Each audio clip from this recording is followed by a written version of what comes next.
So, hi everyone. This is Norman Kochnick here for Eyes on Cricket, as I always say, with Norman Kochnick. I've had an extra shave today. I'm joined by none other than Banstead Boy, which he's actually not written in that manner today. He's written as Reg Vernon or Richard Vernon. Hi, guys. The father, of course, of Chris Vernon, who is maybe here today, we're not sure. Munchie said he might be turning up. Even Nalakshi would come. Apana might be coming. There might be quite a few. David Gravy might be a bit late, but he's due on as well. So, yes, it's going to be action. Welcome, Reg. Yeah, thank you, Norman. Good to speak to you. It's a business end of the tournament, isn't it? Well, the truth is in the pudding, or the proof is in the pudding, I should say. It's going to be one of those days where we're going to see really what's going on. England's form in the last match got beaten by South Africa. I'm scratching my head at that one. I don't quite know what happened in that match. Well, it was a tight game, wasn't it? It went down to, I don't know how much you saw, but 14 off the last over, first ball, Wokes got caught a really smart catch right on the boundary. Would have gone well over for 6. And Nokia took a really smart catch. Now, if that was 6, that would have been 8 needed or 5 balls. Who knows? But it was a great game. This World Cup has not had so many great games, has it? It'd be good. But okay, but you have to try to explain to me the logic. Now, of course, we're here today to talk about the semi-final between England and New Zealand. Tomorrow we will have the so-called other semi-final, which is between, of course, Australia and Pakistan. That are now, as you probably know, Go they're Aussies. playing. Aussies. Never thought I'd ever say that. Never thought I'd ever say that. I'll be cheering on the Aussies, Norman. Well, I mean, the reality is that Australia are. I'm still a bit perplexed. How could England smash Australia, right, as they did by 10 wickets? Then Australia, or I think prior to that, Australia beat South Africa, albeit not comprehensively. They beat them. Then how could South Africa come out and beat England? If you look at those 3 matches in totality, how could one team thrash Australia, then that team Australia played, then Australia played South Africa and beat them quite reasonably, and then that team that got beaten there beats the side that beat Australia? It doesn't make any sense. Well, it's 2020 cricket, Norman. The shorter form of the game levels the playing field up much more, doesn't it? And if this was a 10-over game, and I think the 10-10 competition is on after the 2020. I think it's on in the UAE just after this tournament. There's a T10 tournament, and you know that the sides in that are even closer, and that for want of a better word, the minnows will have more of a chance in that form of the game. It's just what it is. 2020 levels the playing field, doesn't it? And Rassie van der Dussen's a good player. He's a very good player. And, in this form, it needs just one player to have a day out, and that can be enough, can't it? So you're saying that England didn't put the foot off the pedal a little bit, maybe? Not deliberately, they wouldn't have done. I think subconsciously it's a different thing. And also with Jason Roy limping out like that would have not helped matters. That's a big miss, isn't it? So what happened? He damaged his... I think he's torn his calf muscle, Norman. Torn his calf muscle. So he's out for the rest of the tournament, effectively. Yeah, they've replaced him. Who will come in to replace him? James Vince has come into the squad to replace him. Into the squad doesn't mean into the team necessarily. No, I don't think he'll play. I think they'll move Bairstow up to open, which is fine. In fact, it's even more fine with the way New Zealand normally set up their game. They normally open with 2 seamers, and then have their third seamer come on for an over or 2. They usually bowl 6 overs of seam. Now that would suit Bairstow and Butler opening up. So whether they alter that, because Bairstow probably is going to open and put a spinner on him, because he's been out twice to spinners cheaply in the last couple of games. So, oh, good. Oh, here we go. Munchy, look at that. Oh my God, what's going on here? Hey guys, hello everyone. Munchy, I look at you. could do a few minutes is only. that- Sorry, Norman. Yeah, Is that helmet actually on? it's as part of the app that I use for the green screens. It's an app called Snap Camera.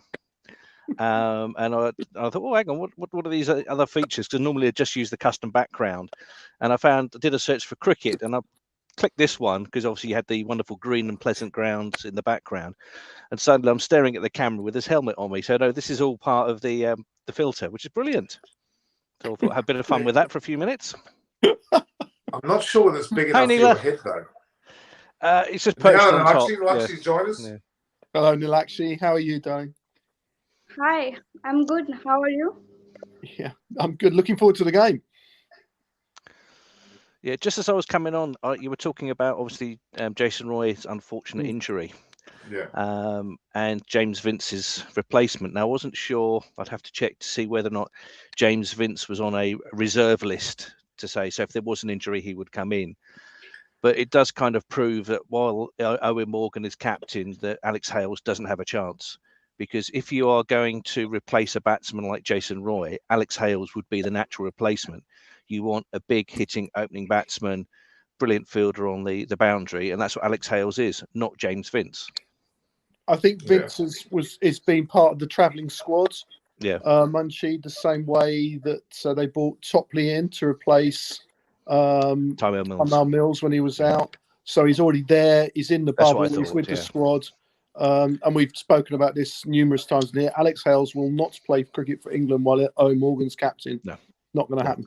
Just won't I know. Rightly so. I know David really likes James Vince. And yeah, the Big Bash League last year, he was top run scorer. I think he was, Norman. But it's just we've seen it when he's playing the county games and for England. He'll have a couple of great games, and then he'll go through a run of 20 or 30s, hit the ball beautifully through the covers, and then slips. And certainly with the quality of the bowling that the New Zealand's have with their swing bowling, and certainly the Pakistanis as well, if England are lucky enough to get through, then playing Vince would be a risk. Yeah, I don't think he'll play. I don't think he'll play. I think they'll move Bairstow up to open. Okay, Bairstow goes to opener, but who takes the other spot? Bilbo. Billings. I think Bilbo comes in, doesn't he? Who, sorry? Bilbo. Sam Billings. Sam Billings. Yeah. Did you call him Bilbo? Bilbo, that's what. Yes, that's his nickname. Yeah. Or Posh Lad. Okay. I know him quite well. I'd say I know him fairly well. Sam Billings, good guy. I've known him since he was 10 years old. He played with Chris growing up through the age groups for Kent. So nice lad, very nice family, and a good player. So probably what will happen is Munchie, you got the name TFB, which will Tiny. What was it again? Tiny fast bowler. Fast bowler. That's right. You might have to add the word Jarvo. There's a bit of Jarvo about you today.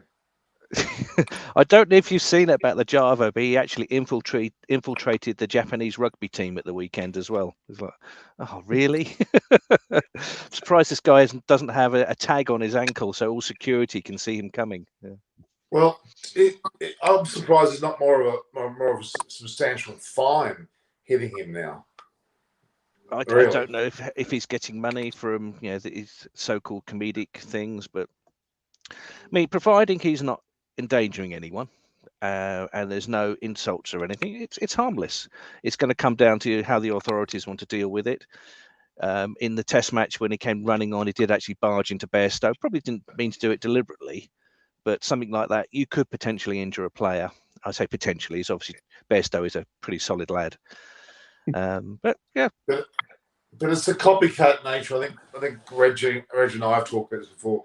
It's not so much that he's done it. The fact is that it just creates other people thinking, "Oh, I can do the same thing," and then that's where the problem starts and finishes. Yeah. Well, you used to have the problem with the day-nighters, didn't you, Norman, with people getting drunk and then deciding, "Oh, it'd be good fun if I take my clothes off and streak across the pitch," until Andrew Simons then poleaxed one of them, and people then decided it wasn't a good idea. Yeah. Well, it's not exactly something new. It's been going on for decades, but yeah, I think it's become less tolerated. Nalakshi, how are you feeling? No India? In fact, it feels a bit strange not having India somewhere in these semi-finals. Yeah, yeah. It doesn't feel good when India's not there. But yeah, I'm supporting England. Yay! Thank you, Neela. Yeah, I thought it was very telling of Ravi Shastri's interview before the game against Namibia, where he was saying how tired he felt after so long in the bubble. And then he said, when you think about the players themselves, not only have they been mentally challenged, they've been physically challenged as well. And I think it's really, people don't comprehend about how much stress it takes being in this bubble constantly. And I certainly feel for the Indian players that left the Test series in England to go straight to the IPL, then straight into the T20. You can see them, you can imagine why they were frazzled. And then certainly to have Pakistan and New Zealand as the first two games, it might have been different if they had Namibia and Scotland and Afghanistan as before they played the big teams, but coming straight into those big games, you can see that they were almost like, oh damn, we started the tournament too late, we're out. Yeah. Oh look, but you can't. What's the word? You can't over dissect the timing of who they played when, because really they had to play them at some stage anyway. Oh, indeed. But it's just But I feel for the guys. You spent all that time basically locked away in hotel rooms with the security checks or the health checks, etc. And it was telling that Ravi Shastri said this before the game, just to say, these players are frazzled. And I don't know how long a break they had before they then played New Zealand, the Test series and one days, etc. Oh, they're straight into it as far as I can see. There's some very warming news, I think, well, for Pakistan in particular. Pakistan are in the semi-final, we know that, but they've gone through undefeated and very, very handsomely so. They've got Test series hitting their shores with both Australia now in, I think it's March, April, and then England not long after. It's going to be I'm very impressed with that. Obviously, all the so-called protocols for security have been passed. Well, it must have been improved, despite having Afghanistan on the doorstep. It seems to be well at hand, and I'm very happy about that, because no matter what Pakistan does, I'm actually contemplating going to Lahore. That'll be a great test to see. I'd love to see that. So, all right. On paper, results-wise, despite England's slight hiccup getting beat by South Africa, realistically, we should be seeing England versus Pakistan in the final. But you'll shake your head there. Well, I think they're both close games. I think that the toss will matter. Definitely. And I would think that whoever bats second in both games will win. There you go. There's my prediction. Whoever bats second, whoever wins the toss will win, because I think they'll both elect to field first. And I think that both... Sorry, field first, was it? Yeah, I think both sides will win. Whoever wins the toss will field. No, bowl. And then bowl. Yeah, sorry, bowl first, and then they're electing to chase, Norman. Yeah. No, don't say. They're taboo words. Nobody goes out to field first or chase second. Oh, can I? Sorry. Bowl and bat. You play cricket with a bat and a ball, not with your legs running to the boundary. It's not a game. Okay. Jesus. What do they say? What do they say when the coin goes up and they call right? They say we'll field, don't they? No, they don't. They say bowl. They'll bat or bowl. Yeah, we just like winding Norman up. Yeah. I want to go on field all day. I don't want to field at all. I want to get them out and get in the bat. Or bat first and get them out. Okay, well, whoever wins the toss will elect to field. To bowl. And I think that both those sides will win the games. That's my prediction, because I think that all four teams are fairly closely matched. I think Pakistan come in good form, but they're a side that doesn't always keep their best form all the way through a tournament. They tend to be a little bit fluctuating, and they haven't done that. And the game where maybe Babar and Rizwan can't do it every game. The cricket history of 150 years of cricket tells you that even the greatest players in the world, even Don Bradman, didn't score 100 every time he batted. Pretty close to it, though. Yeah, pretty close to it. But so yeah, 99.94, Reg. That's not very far away. Yeah, but he didn't do 100 every time he batted, Norman. That's what I'm saying. If you look at his but he got scores, 99.94. I don't think it matters that he got. No. So what I'm trying to get at is that Bubba and Rizwan might have a bad game in them or a low score in them, and that's rather. Shoaib Malik got a big score. Asif Ali got a big score. They're not just the open. But Norman, it's easier Pakistan to are a get strong a side. score when you're 100 for 1 off 10 overs coming into bat than when you're 10 for 2 coming into bat in the third over. It's a completely different game, and they might be put under a bit of pressure if that's the case. And then we'll see. It's interesting how the Indian supporters are all going for Australia tomorrow, not Pakistan. Who does Nilakshi want? Who are you supporting, Nilakshi? Tomorrow. Between who? Tomorrow? Australia and Pakistan. Australia. See, there's something really fishy about that. No, it's not. You know, it's just rivalry. Yeah.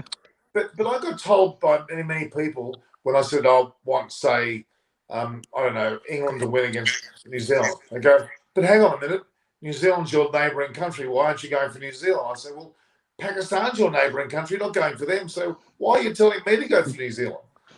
Pakistan, Australia would be wanting Pakistan to win. Yeah. It's just the natural rivalries, England, Australia. I'd like Australia to win purely because I think we've got more chance of beating Australia. But more importantly, if we're going to win a world title, a world tournament, I'd love to beat Australia to do it. Then what is New Zealand? Oh, say again, didn't catch that. What if New Zealand beats England today? Which are very capable of doing. I'd be supporting New Zealand. New Zealand have a couple of very good batsmen and some good bowlers. I think the English spin attack is better than New Zealand's. Losing Tyrell Mills was a big loss for England's pace attack, and certainly losing Jason Roy batting. But we've got batting-wise, you've got Butler, Bairstow, Milan, Morgan, Billings, Livingston, Ali. That's still a very strong batting lineup. And as Reg was saying, I think it will come down to that toss. Certainly, if there is dew, it does make it more difficult to bowl. So here we have this question about the whole scenario about Vince coming in and Billings. So you said that Billings should come in, correct? He'll probably come in, yeah. I mean, Davey Willie's an option. Got to be honest, Davey Willie's definitely an option to come in. He can smack it and gives them an extra bowling option. Hey, Naresh. Hi, Naresh. Hi, Naresh. Hi, hello, everyone. Hello. The full house. We've got a full house. Well, it's the semi-final, deserves a full house. And but certainly, Ribu, I would agree. England's ruthless approach will continue. This was the approach that Owen Morgan likes in his captaincy. This is what he adopted with KKR. It will be all guns blazing. Munchie, you claiming Stake to open instead of Jason Roy, huh? Oh, I could do that, yeah. Munchie, one that's not selected to bat. Look at him. Yeah, I'm ready. I said there won't be a lot of running going on, but it certainly be lots of boundaries. Yeah. Did you see that? Just an aside, women's cricket, Bangladesh beats Zimbabwe convincingly. The girl I have a lot to do with, Ramana Ahmed, got her team won very convincingly. That's just come up. It's good to see. I've spoken to Nilakshi Sharma, not Nilakshi Sharma, Nilakshi De Silva. Nilakshi Sharma's here. Nilakshi De Silva from Sri Lanka and Kavish the other day. They're off to Zimbabwe. What a horrible spot to play a women's qualifier. I'm sorry. Zimbabwe. It's fraught with issues. Anyway, won't go there. All right. Yeah, lovely country, Norman. It's beautiful there. I've been to Zimbabwe. Well, yeah, and it's a beautiful place. But, you know, I'm not saying it's not beautiful. I'm just saying that. I agree with you. It's just politically, it's difficult, isn't it? Yeah, there is an issue with safety there. Let's be honest. Yeah. All right.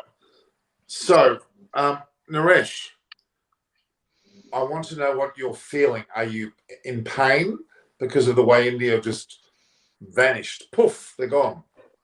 Okay, just to be very realistic about it, we lost out when we lost to New Zealand. Right. Yes, Pakistan game is an emotionally charged game, but when it comes to the mathematics of net run rate, we lost out in the game against New Zealand. 110 was a very low total. New Zealand chasing it in 14 and a half overs. It's a huge net run rate to catch up. By that time, Pakistan was 3 games up. Afghanistan was 2 games up. They had beaten Namibia and Scotland with a huge margin. So, and New Zealand is a very, very consistent side. Honestly, we cannot be depending on other results in such a huge event like a World Cup. So we lost out last Sunday itself. But yeah, you could see the difference of how the openers should have approached what we saw in the remaining 3 games. Even if one would have clicked in a game against New Zealand or Pakistan, we could have had a different result, or we would have been competing. But yeah, we lost out in the second game itself. Yeah, it's pretty hard to come back from that. We're relying on teams like Afghanistan to beat, who were they meant to be beating? Afghanistan meant to beat. I just wanted to revert. Suman says, yes, we ended up with the best net run rate, but at the end of New Zealand game, we were way behind. Yeah, but the run rate by that time was irrelevant, wasn't it? You could go out and stuff Namibia and Scotland, but it didn't matter. It was gone. Naresh is right. The game's 2 losses and you're struggling. Yeah, and big games. Very frustrating. Yeah, big games, and you're expected to do well against Scotland, Namibia, with due respect to them. But we lost out on the big game, and New Zealand one hurt us the most. I think what certainly looking at the Scottish and Namibian teams, and it was interesting listening to the interviews and looking at some of the footage afterwards. Yes, and the players would say, yeah, we were beaten soundly by all the teams that we played. But after the games, there was a great sense of camaraderie, and you could see a lot of the players talking amongst themselves, and certainly the Indian and the Pakistani players were talking to the Scottish and Namibians, and obviously they were talking about tactics and how things were taking place. I think Norman posted something about the Pakistanis were sharing Harris Ralph's birthday cake with the Scottish players. So although people will say, why do we need these associate countries in the tournament, because they just get beaten all the time? As an associate country, to play against the likes of India and Pakistan and England in a major tournament it's the top of their game. It's the pinnacle that they can reach. But each time they play against these teams, they will learn and they will get better from it. Yeah. So this game's is it in Dubai? It isn't in Dubai. No, it's Abu Dhabi. This game is Abu Dhabi. Yeah. But then the other semi-final is in Dubai. Yeah. This is the last one, and then a second semi-final and final in Dubai. Yeah. So can someone explain to me why they played this in Abu Dhabi and didn't play it in Dubai? Probably just trying to spread the games around. Yeah, but it gives a bit of an advantage, doesn't it? Give it a bit of an advantage over the other 2 semi-finals because they're able to be on the ground. Normal, because all the sides would have played in all the venues several times, wouldn't they? England have definitely played in Dubai at least twice. Yeah. And so would the other sides. So they do know the conditions. I've heard that the pitch today is going to be in the middle of the square in Abu Dhabi, so there's no short boundary. The boundaries are an even weight either side, which will help even it out. So no bowler's going to be particularly targeted to any particular side.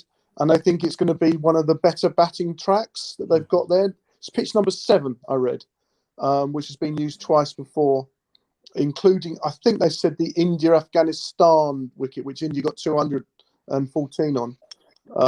So hopefully it'll be a flat deck and we can see some runs. I think it makes it better for England if the wicket's flatter. I think that'll help England more than New Zealand. That's just my view of it. I think we've got more flat track bullies than New Zealand have. Which is interesting, looking at the question that coding. Oh, thanks, Norman. Yeah, Guptill versus Buttler. Obviously, I'm going to be slightly biased and say Buttler. I think Guptill has some weaknesses against spin bowling. There's no comparison. You just can't. The Buttler's streets ahead of Guptill. Yeah, but Guptill's record, come on, is pretty damn fantastic. Oh, it's good. I'm not saying I'm not saying Guptill's rubbish, but the question is Guptill or Buttler. Who would you have in your team? You'd have Buttler every single time. Yeah, Butler's been playing out of his skin. Buttler averages 120 in this World Cup. He's scored Amazing. 240 runs at 120. Mm-hmm. And what happened before this World Cup? He went home and had a break. Yeah. So it just shows you, which goes back to the combat Ravi Shastri was making. Yeah, Butler was able to refresh, recharge, spend some time with the family, missed out on some England games, missed out on the IPL, but then came into the World Cup fresh. Now I haven't got a cricket ball, white or red, but I have got a Ferrero Rocher here, and I'm very tempted to throw it at Munchie and hit him in the helmet. I tell you what, Norman, it wouldn't go near his head. It would go straight in his big mouth and he'd chocolate. In fact, your helmet, if it turns sideways for a minute, turn sideways. It's a rather unusual helmet. Hey, it's blame the filter. Oh god. So look, I'm getting nervous now. Norman, you don't need chocolate either, my friends. You definitely don't need any chocolate. So when did the ambassador visit, Norman? What? When did the ambassador visit? Frere Rocher. I'm going in a few minutes, Tim. Come on, a bit of fun. it came in my crystal ball. It landed in here. All right. Now. What are your predictions? Go on. Sorry, Neela? Your predictions. All right. Let's start with Naresh. What's your predictions today? Today, England. Yeah. Tomorrow the world? No, is that what you're going to say? Today England, tomorrow the world? It's going to be interesting if, obviously Besto will come up because Roy is not there. So, and mostly Sam Billings, Sam Billings in the middle. But I think England would maybe consider Willie because, with Tamil Mills not available, Mark Wood was quite expensive, to be fair, just his one game. Mm-hmm. But if they have to keep the same kind of a variety in bowling, they should look at Willie. Yeah, good point. I don't think and he bats too. Willie's nice to get he's a batter as well. So it's just that Morgan is nothing if not a loyal and predictable type of captain in the way that he picks his sides and he wants his sides to approach it. And I don't think that Willie quite fits in with Morgan's game plan, as it were. I just think that he will play Billings. I think Sam will play. I agree with Naresh, but I also agree with Naresh that to play Willie ahead of Wood in your bowling lineup. Don't think he'll do that either.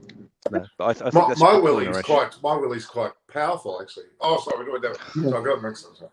Yeah, we're not talking about your shenanigans again. Okay. Munchie, can you take that bloody helmet off? There's something very Java-like. My only reason, Reggie, the reason I'm saying it is Abu Dhabi, as we have been discussing, the pitch is flatter, the runs come much easier compared to Dubai. Ball comes up well. Mark Wood is not a bowler who will get in variety. He is full pace. And I think Martin Guptill will actually enjoy playing Mark Wood. So you're right, Naresh, yeah. Although, I think Willie opening does swing the ball quite prodigiously, even with the white ball. And Tizia Rai, what the hell are you talking about? How can both teams lose? Explain to me mathematically how two teams can lose playing against each other. Tell me. Gosh, confusing. Oh, don't that route. Luckily, we don't have the boundary count. Yeah. Oh. If England go down that route with, as you're saying, Naresh, with David Willey, that means they'd have to completely change their whole modus operandi of the whole World Cup, because what they've been doing is they've been going with Moeen Ali to open with Wokes. If Willie comes in, you're going to say they're going to have to open with him, the bowling. Which puts but Morgan's been flexible. Yeah, he's open with Adil Rashid as well. Yeah, I don't see him go. David Willey is predominantly an 84-mile-an-hour bowler, which is more of the same. Whereas Mark Wood, they view him coming on in the middle overs, bowling at 92 miles an hour, and just having a bit of pace. But Mark's done it before, and I know he's bowled brilliantly well. But I agree with Naresh. But we have the same thing. The harder that ball gets bowled, then you get edges, the harder that ball's going to come off the bat. And if there's no real movement in the pitch, so no reverse swing or anything, it's going to be pretty much straight up and down. And if that deck is as flat as people are talking about it, I agree with Naresh. I think it's a good call to bring Willie in. Whether they do or not, it's another matter. We've got to remember with Mark So Wood. Tim Wilton-Davies reckons that Milan might open. No, I think that's something interesting. And Milan is a steady opener, and then you could let Butler loose. Although it detracts then from England's attacking side, because Milan tends to start slowly. It's Tim's next comment that did make me smile, though. Yeah, I can't read Who's that. really got Wood? Oh God, that's bad. Read that. Sorry, I've got my glass. I'm too old. Can't see it. Yeah, Bairstow is good against spinners. There's Yeah. none about that. Although he's got out twice, he got a golden, and then he got a second baller against the two spinners last twice he's played against them, didn't he? Sri Lanka and last game against Africa both sorted him out, first and second ball. So, James, if England don't win today, I don't think Morgan's failed. No, we've discussed this before. We can speak about getting to the semi-finals, but when it comes to T20, and Reg was talking about this early on, the game is so quick. You only needed 2 or 3 bad overs, and the game's gone. I mean, yeah, look at the India performances against Pakistan and New Zealand. Really, that first opening over from Shahid Afridi, and the game was gone. Rohit and Rahul gone very quickly. So I don't think if England don't win it, it's not a failure. No. I think Morgan's achievement was to win the one-day World Cup. That's the thing. Yeah. and he's Whether got you want to, if you want to do by boundaries or not, but yeah. hasn't he? Can I just take a step back from the semi for a moment and look at the sides that haven't made it? India, very disappointing. Okay, West Indies, particularly disappointing.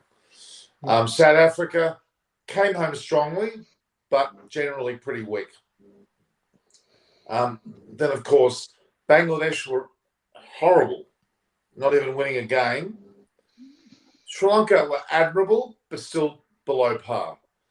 And of course, Namibia and Namibia and Scotland were pretty well. Namibia were reasonable. Scotland were very ordinary. But the one that I'm only a big positive tick to of the teams that didn't make the semis is definitely Afghanistan. They were always in the hunt, weren't they? But they got hammered by India and New Zealand when it mattered, didn't they? They weren't in either of those games particularly, were they? New Zealand did a very professional job on them, and India absolutely hammered them. So they're still a way away, I think, Norman. Well, I know. I don't. You can't say they're way away. They're very much up there. They're a top 10 team. I truly think, especially in all formats. I think they are. Whether they got the depth to continue being so, I don't know. But you've got to take your hat off to Rashid Khan and Mujib were fantastic. They didn't have the batting depth, and they didn't have the quick bowling. But when you've got Mujib, Rashid, Nabi as spin bowlers, top. Yeah, sorry, Neela. Lakshi, were you saying something? Sorry? Did you say something? How come No, you I look, said how come you look more beautiful every day? Nabi is a good How come you batter. look more beautiful every day, Lakshi? And as Reg said, very, very nasty before the shows that I put more weight on. Well, I can't help it. But Nalakshi is correct. Nabi is also a very useful bat, and same with Rashid. He can come in and throw the bat at the end. Afghanistan, I think, a lot of credit to them to get as far, and certainly when it comes to the tournaments around the world, Rashid Khan is in the top 3 picks in each team. Yeah. I'm going to have to go in. I have to go in a minute anyway, Norman. Sorry, but it's been a pleasure. Your to speak female to fan club's here. Your Sunday's saying you look good. Yeah. I just want coding. You're talking about the stats there for Martin Guptill and Jos Buttler. Let's go back a couple of games to that Sri Lanka game and how Jos Buttler played that game. England, he played it steady. He knew what was happening with the pitch. Just played it sensibly, and then explosive at the end. I don't think Guptill's got that in his game. That's my personal opinion. You put the stats out there in terms of the big striking, the number of sixes, etc. But you talk to people, who would you have in your side, Guptill or Buttler? And you'd always pick Buttler on that. But I wish everyone a great afternoon. I hope the game goes well. Just looking forward to a good game. Obviously, I would like England to win. But if they don't, then let's make sure it's a good good close game and goes down to the last ball. So, Thank you, anyway, Munchie. good to see you, everyone. Here's Munchie. AKA Munchie, of course, is AKA that Marcus tiny fast bowler, or Jarvo. He looked like Jarvo. Seriously, that was a Jarvo look like. Yeah. Did we actually get invaded? What's the term for it? Did we get what's the term we're looking for? Photo bombed? Yeah, sorry. Is it photo bombed? Photo bombed or video bombed by a Jarvo? Then I'm going to have to look back at my video recovery there and see what's going on. All right, so I should say that I did promise to be in UAE for the balance of the tournament. I thought better of it because, quite frankly, India are not there, and I want to have a focus on them. Pakistan. I'm actually going to be tomorrow night. I'm going into the Pakistani community here in Sydney. I've been invited to be at an event at a restaurant near Auburn, which is out west. I think it's Himalayan or something it's called. I'm going to be surrounded by Pakistani fanatics. Yeah, that's excellent. And so I thought I'd do that, something different. So I'm doing that tomorrow. I've been invited by, there is a connection. Of course, I told Harris Ralph, and a few of his mentors, including myself, will be together tomorrow because, even though they're playing Australia, I've got a soft spot for Harris, being someone who played in Sydney, who played for the SCG11. He bowled as Shapali Wirakoti. Shapali handled him, would you believe, very well. Not bad to be facing 150 clicks. Yeah. Yes, she did. So Tim Wilton Davies, any chance of David Willey offering something different? I think there could be something there. They might surprise us all by bringing him in. Terence Aldrin has said Rowett and Dravid combo will bring smiles back on the Indian fans. Well, I think so. I think that although Shastri and Kohli can't be knocked either. they've got to drop Kohli. That's what they've got to do. They won't want to, and it's going to be difficult. But he shouldn't be in the 2020 side. I know he's not going to be. The team has been announced. At least what I recollect, 5 of them are rested because of the test matches after this. So Kohli, Jadeja, Bumrah, Mohammad Shami, and one more, I'm not getting the name, are rested. Hardik Pandya, Varun Chakravarti, you can say they are dropped. And the top performers of the IPL are in. Ruturaj Gaikwad, Harshal Patel. So much sense, Naresh. If they'd done that for this World Cup, I think it might be slightly different. If they'd taken a more pragmatic view of their side, I totally agree. That's my. Hardik Pandya should never have been selected. Period. Even Gaikwad? No, I said even the mystery bowler, the Varun Chakravarti, he shouldn't have played. Exactly. Ashwin continues in the side. Ashwin is playing T20. Bhuvaneshwar Kumar is playing the T20 series against New Zealand. Deepak Chahar comes in. Shreyas Iyer comes in. Rohit Sharma captain, KL Rahul vice captain. And I think, it's just 11 months to the next World Cup. How will they make it very consistent? They cannot keep changing and saying experimenting. I think we need a stable side of 15 boys who continue to play. Yes, we may lose few games, but we need to get this unit together, at least for focusing on the World Cup. And obviously a different set of players focusing on the test cricket, because there is an ongoing test championship happening. So I think that is where they'll have to now balance out, because this year's calendar, you can put some blame on that also, on how it went around. But we need to strike that balance now, because it's still not clear that all the tours will go fine and normal. Anything can happen anytime. You may have to shift some dates. You may have to call off some games, and then these things need to be factored in before you decide on who plays which format. So have India left Abu Dhabi? Sorry, UAE. Are they headed back already? I think last night they came back. I think so. They were to leave the next day. Yesterday the team got announced for the T20 series against New Zealand, and there is India A team that will go to South Africa. So when you say the T20 series against New Zealand, there's also a Test series. Yeah, that will team is follow. not yet announced. Yeah, that's not announced yet. Yeah. Yeah, and of course, in the case of Australia versus England, a large number of the Test players, the non-IPL, the non-World Cup players, are already sunning it up on the Gold Coast, such as good old Joe Root and Stokes and quite a few others, aren't they? Like Rory Burns, Anderson Broad, they're all there. Hamid, yeah. So there's quite a few that are there already, which is a big advantage for those players, to be honest with you. They've got a fair bit of time. On the state level, a guy called Boland is playing well. He played for Australia, I think, one day match.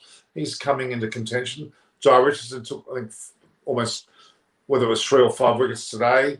There's been a bit of bowling success in Australia, but Kawaj is the one that is pushing for selection, I think, for a Test berth, which would be great. Have you thought that today could be Ian Morgan's last game? What's this World Cup? No, I think he'll retire. I think if England lose or win the final, I think that'll be it. I think he'll call it quits in his career. I don't think so. Okay. Very good in fighting and execution.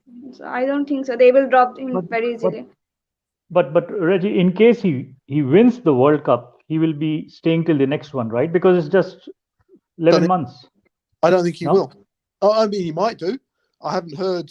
This is my own take on it. I think Munchie agrees. I think we spoke with Munchie before as well. I think that he would be the first player in history to hold both 50 and 20 over trophies as captain. And he was debatable whether he was going to stay on for this World Cup after 2019. He had to make a decision. He announced it about a month after the World Cup final, whether he was actually going to stay on. He hasn't played any other cricket at all competitively. He plays just the 20 overs in the IPL and whatever world tournaments at 20. He doesn't play 50 over or Test cricket. He's got some back problems, and I just think that what a time to go out as after winning it. If he was holding both 50 and 20 over trophies, I think that would be a very, very good time to bow out. And if he loses today, I think he might. He's a very quiet sort of guy. He comes over. He's not quite an interview when he's been speaking, but he's very measured. But generally speaking, he's a quiet sort of man. He doesn't shout and scream. He's very relaxed. He's very calm, isn't he, about everything he does. And he obviously also made the final of the IPL too. Well, he's a brilliant captain. I mean, he dragged KKL up, didn't he? It's not by his own weight of runs, of course. It's just that he's got an influence. There are captains who do that. There are just the people who have a knack. Mike Brearley famously was like that, wasn't he? I think Steve Waugh, you could say, was a guy who just seemed to bring people up and with him and loved him. People would die for Steve Waugh, wouldn't they, Norman? And they'd die for Ian Morgan. You know, he has that. There's something about these characters. You know, Imran Khan. There you go. There's another guy. Every Pakistan guy would have absolutely died in battle with Imran Khan, wouldn't they? You probably should include Dhoni there as well. Yeah, I think so. Yeah, I do. I think MS Dhoni, absolutely. So they're a fairly rare breed, these guys, and it comes from a loyalty that goes back to dressing room, doesn't it? It goes back to the dressing room. Obviously, we don't know what goes on in the dressing room, but something these captains do. There must have been some dissension. I'm sorry, between Kohli and Ashwin. I would argue that the body language I saw, even going back to the Test series in England, I think I told you that at the time, Reg, when I saw them in the Lord's dressing room, the way that he was standing at the door, arms folded, he had a disdain on his face. That's Ashwin I'm talking about. Kohli's not liked by all the players. There's no doubt. And when I say not liked, there's some clashes. he is liked, but there's some clashes. What Naresh, what does the Indian press say anything about Ashwin and Kohli? Is there animosity between No, them? there is nothing on this. No. There is nothing on this. But yeah, you keep hearing different stories on what could have been the reason behind Virat and Shastri. Because if it was workload related, you know, you need to first exit IPL, then decide on international T20. But otherwise, there is nothing as far as. But there was some in between some time back when the team came back from England on some senior players making some complaint. But there is nothing. I think BCCI then came out saying that there was nothing. These are just rumors. But yeah, you can feel for Ash. You do feel for Ashwin on what has happened. But in the end. I think Shastri and Kohli, we have to compliment them for the test side India has been able to build and how they have been able to compete around. Yes, we haven't won an ICC trophy, but I think as a test, I think Shastri's success has been building this test team. Yeah. Just a quick couple of things. Arun Singh is saying. Does not. Super. Go ahead, Lakshmi. Go, you speak. No, I said the selection of a player doesn't only depends upon the skipper and the head coach. It also depends upon the selectors. So I think there's something wrong between the selector and Ashwin. Okay, it wouldn't work like that in England. They'll actually in England the selectors give the captain and the coach, I guess, a squad, but the playing side that goes on the field is selected by the England captain. And I think the Australian captain would have that same power, but I know it works differently certainly in South Africa, it works differently. We all know that. And I guess in India it might work slightly differently well, but certainly not the England. The England captain, Owen Morgan today, will take on to that park the side he wants, not the side that anyone else has told him. And guarantee it'll be his team. But that's only an England thing. That's not other countries. Oh, okay. I thought Australia would be the same. No, wouldn't the Australian? No. Oh, okay. So what happens, Reggie? Okay, the selectors, if you go to see, have some kind of a full-time role because they have to go around looking at what's happening with the talent, especially at the A division games and all. So they have a set of players they have in mind. Yep. And then when they get together to announce the selection, then is when the captain is coming in. So captain has a say, but you have those set of players, more or less you can say 80% of the side is known. And then, there is debate on one or two players, and that is where the captain gets a say. And then probably, he gets to get his team in the end. In the end, it's a concurrence, but captain does have a say in the Indian setup also at the last stage. Yeah. It certainly doesn't work that way in South Africa, does it? We know that certainly they are told who's going to play. The captain is just told who the side is, which is very strange. Very strange. Okay, so Arun Singh's asking me will I be heading to the Gabba? No, because Queensland is still a state where someone from New South Wales, which I'm from, has to go for a 2-week quarantine. I'm not going to do that within my own country. I'm steadfastly not doing that. So that's out of the question. So I'm not going to the first test, but I will certainly go to the Sydney and Melbourne tests and wherever the last test will be, Adelaide as well, and wherever the last test, where we're hearing what's meant to be Perth, but it may well be Hobart because of Perth's draconian border restrictions.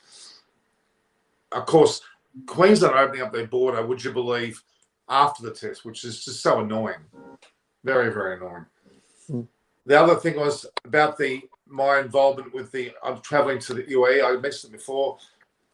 I'm being honest with you, because India are not there, I was going to go if India were involved with the finals, but they're not. So I'm not going, but I'm going to enjoy Indian and Pakistani groups here, as I said, tomorrow Pakistani groups, and we'll see who turns up for the final. But no one, I mean, most of the Indian supporters are going for Australia versus Pakistan, which I'm a little bit disappointed about. I would like to see some Indian support for Pakistan. They deserve it. They've played a very honest, genuine tour. This World Cup's been fantastic for them. But it's not going to happen, Norman, is it? It's not going to happen. There's rivalries there. It's like saying to, in England, support France in rugby. It just would not happen. Well, not very often anyway. Okay, this is where we've already talked about this, but Tim Wilton-Davies is totally right. We've all said this. The toss will be a major decider. There's no doubt whoever wins will be batting second. I think if England bats second, they'll win. I think if New Zealand bats second, England can still win, but they're going to have a really good day out. And it would come down to the power play. If England bat first, they've got to have a good power play, I think, against the New Zealand seamers. And let's face it, Bolt, Southey and Milner are pretty tasty. But we can do it. We've got the people to do it. It's going to be tough if New Zealand bats second, I think. Yeah. Look, and I'm going to say this quite heavily. I still don't think New Zealand deserved to be in the semi-finals. I don't think they were out and out a good enough side to make it. I don't think they played that well. Honestly, they were towed up by Pakistan, something horrid. Okay, they beat India, yes, but they've been very ordinary for most of the tournament. Whereas England have been fantastic, except for the last match where they slipped up with South Africa, and Pakistan have been flawless. I don't think. Norman, you're unfair. I think you're being unfair to New Zealand. I think they're professional. They get the job done. They're an unsung side. They don't shout loud, do they? They do it quietly and professionally, and they keep doing it. They just keep doing it. They're very. I disagree. I think they're a really solid outfit, and they worry me. They might well beat us today. Well, imagine if they do. Holy smoke! Well, they're into another final. They deserve to, won't they? Because we won't give it away to them. I'm sure they'll if they win, whoever wins the tournament deserves to win it. That's for sure. They're coming with the best economy rate in this World Cup, and it's Sodhi and Santner would play a very important role today, because if English batsmen can be stopped by these two spinners, I think then New Zealand have a upper hand. That will, because the approach of the English batters is more or less the same. They all are attacking. They want to go and score as much as possible, and that is where Sodhi and Santner will play an important role on how they can contain it, and obviously in that containment even get wickets. Yeah. I'm very much anti-Santner. I don't think much of him. The New Zealand bowlers, they shouldn't try to contain them. I think they should take more wickets in the power play, because and also they should take the pace of the ball, because England batters they like more pace and they make hit the boundaries. Yeah, I agree. I think they will try and do that. I think they will definitely try and take the pace off the ball. It's whether they stick to their same game plan of bowling the three seamers in the first 6 overs. I think that England won't do that. I think England will go with the spinner up front. And if they go with the first 6 overs as seen, that could help England. We could get off to a nice, good start. If wickets flat, but Bolt and Southey are quality, aren't they? They've been quality for at least 10 years. I don't know how long they've been playing. Well, Southey's been playing since 1998, isn't he? I think it's stupid. Is it nearly as old as the West Indies? I'm joking. It's a quality. They're quality. Bolt and Southey are quality bowlers all around the world, wherever they play, and we need to overcome them if we're going to win. You see, it's funny because Bolt was a little bit disappointing for Mumbai Indians. He wasn't at his best, was he? In that. Do you know his economy rate for this tournament, Norman? He's going at 5.34, I think I read. That's pretty good. And that's got to be up there with the best.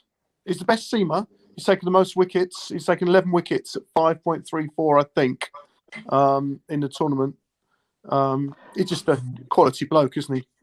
Absolutely. What about Milne? Quick, isn't he? But he can go. He could go the distance today, hopefully. And they lost Lockie Ferguson, didn't they, in the warm-up to this, all the stages up to this as well. Yeah, and they played Seifert first game and then got milled in, didn't they? I think that's the same argument, isn't it? With South Africa do it and England with Wood. They like, in the middle overs, they like having someone to come in and be able to bowl, hopefully at 90 plus miles an hour, just to change it up a bit in those mid overs, to save sides getting away. That's what they try and do. It doesn't always work. I think Mark Wood, just in his defence, he was the man in possession before he got injured, and he was short of a game. That was his first game back, the last game against South Africa. So, anyone like you would know, Norman, being a super good bowler like you are, that sometimes you need a game or two just to get yourself back into the swing of things, don't you? You just need to. Oh, I was right on top of from the first ball. I didn't need any more. Steaming in, Norman. Did you see Nokia in the last game, the South Africa game? I like a stat, Norman. Hang on, Nokia. Nokia's a phone. That's not his name. It's Norjay. Nokia. Nokia's a phone. Nokia's a phone. Samsung, Nokia. Guns, Okay. Norman. It's Nokia. Nokia bowled the fastest over delivered in the World Cup in the World 2020. Barami Rani. Is it Nokia or Norjay? Nokia. I say Nokia. Nokia. Nokia's a Hi, phone. Behram. That's the way it's pronounced. Hi, Reg. Hi, mate. So you're right. Yeah, he We bowled lose the fastest beauty and over. we lose beauty and then we get Baram. Yes, the beauty's gone You down got a the bit. Norman, I need to go. I'm afraid I've got a couple of work things that have come in. I'm ever so sorry to sign off so quickly. Sorry, you got what? I've got some work to do, and I've got half an hour before the game, so I need to get a couple of things done. No, you need to stay 3 minutes to the toss. It's a toss at 1:30, is it?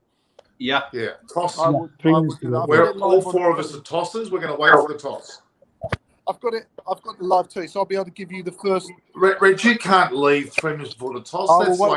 I'll wait. That's leaving before the battle starts. Then I've got to make a couple of calls before the game starts. But I will stay. I will stay. Are you chicken to see the toss? Are you scared that if England loses the toss, you're going to show your true colours? Reg, what's the situation of pubs in England? If they are open, like they must be full tonight.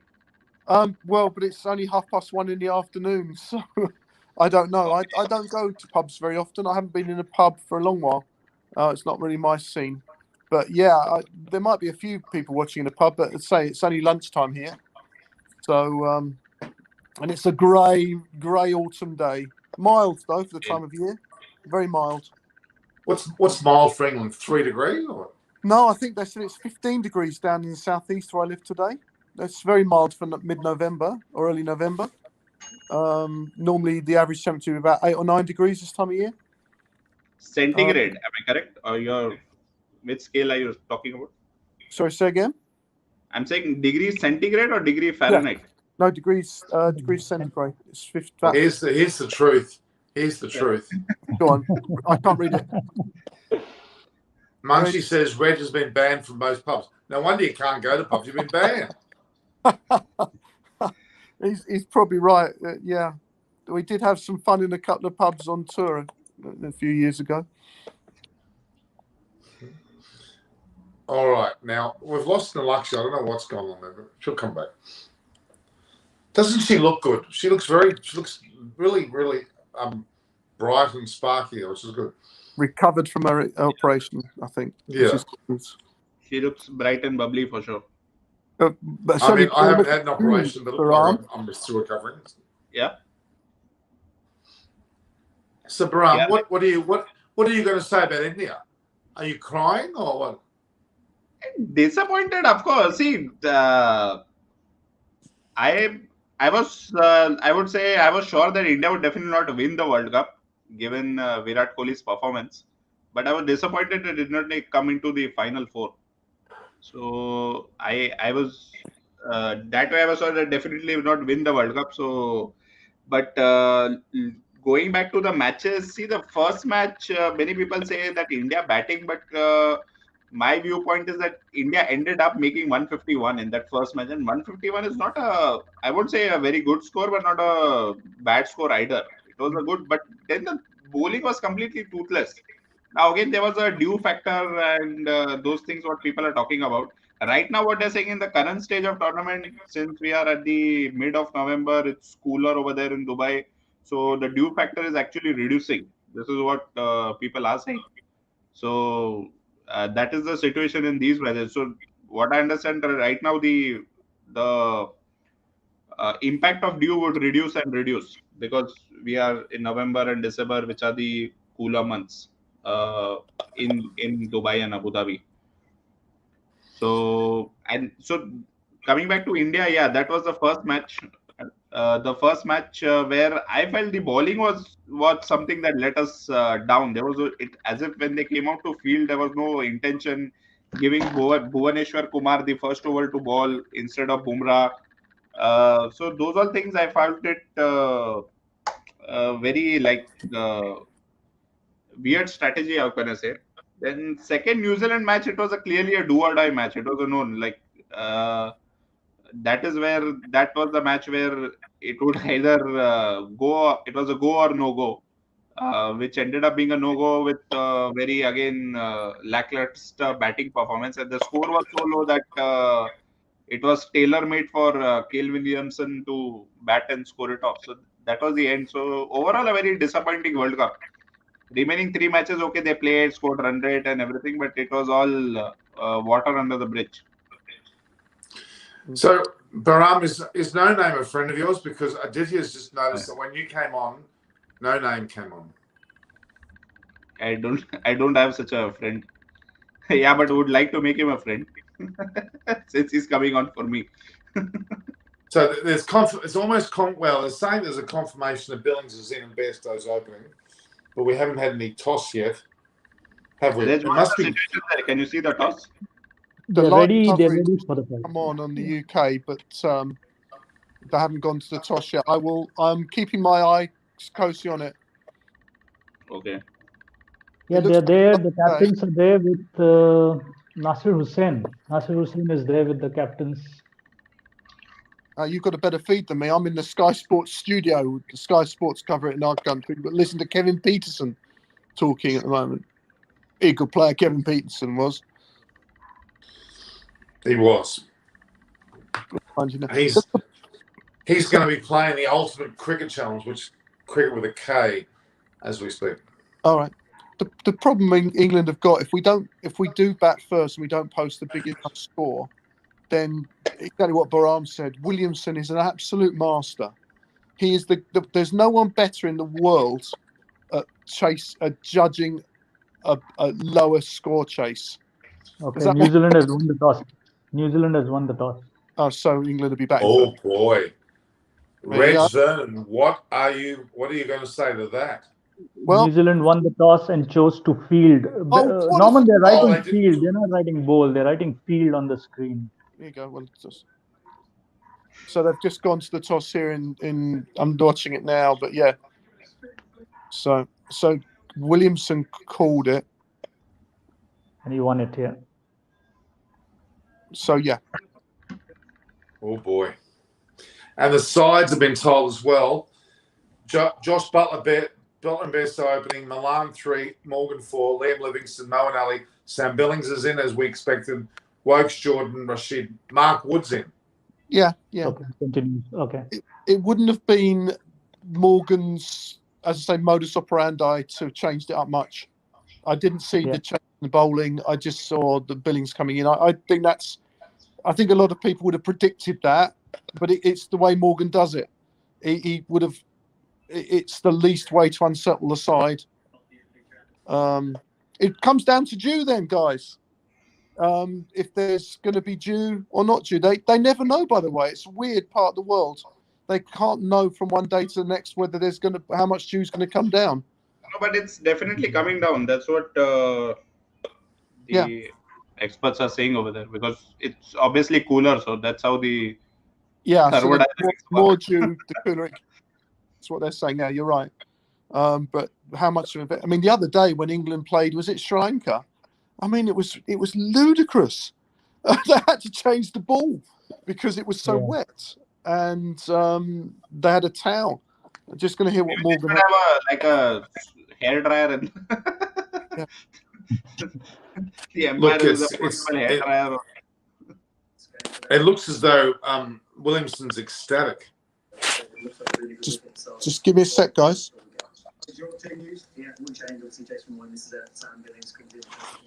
Morgan just says that he hopes the dew doesn't have too much of an influence on the game.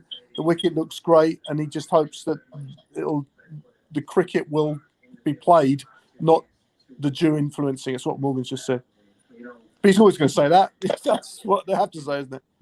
Yeah. I'm sorry. Maybe he's already giving us reason for losing. Hope not. No, possibly. But I told in the beginning, right? It might be an excuse, but Morgan's not an excuses guy. I guarantee that.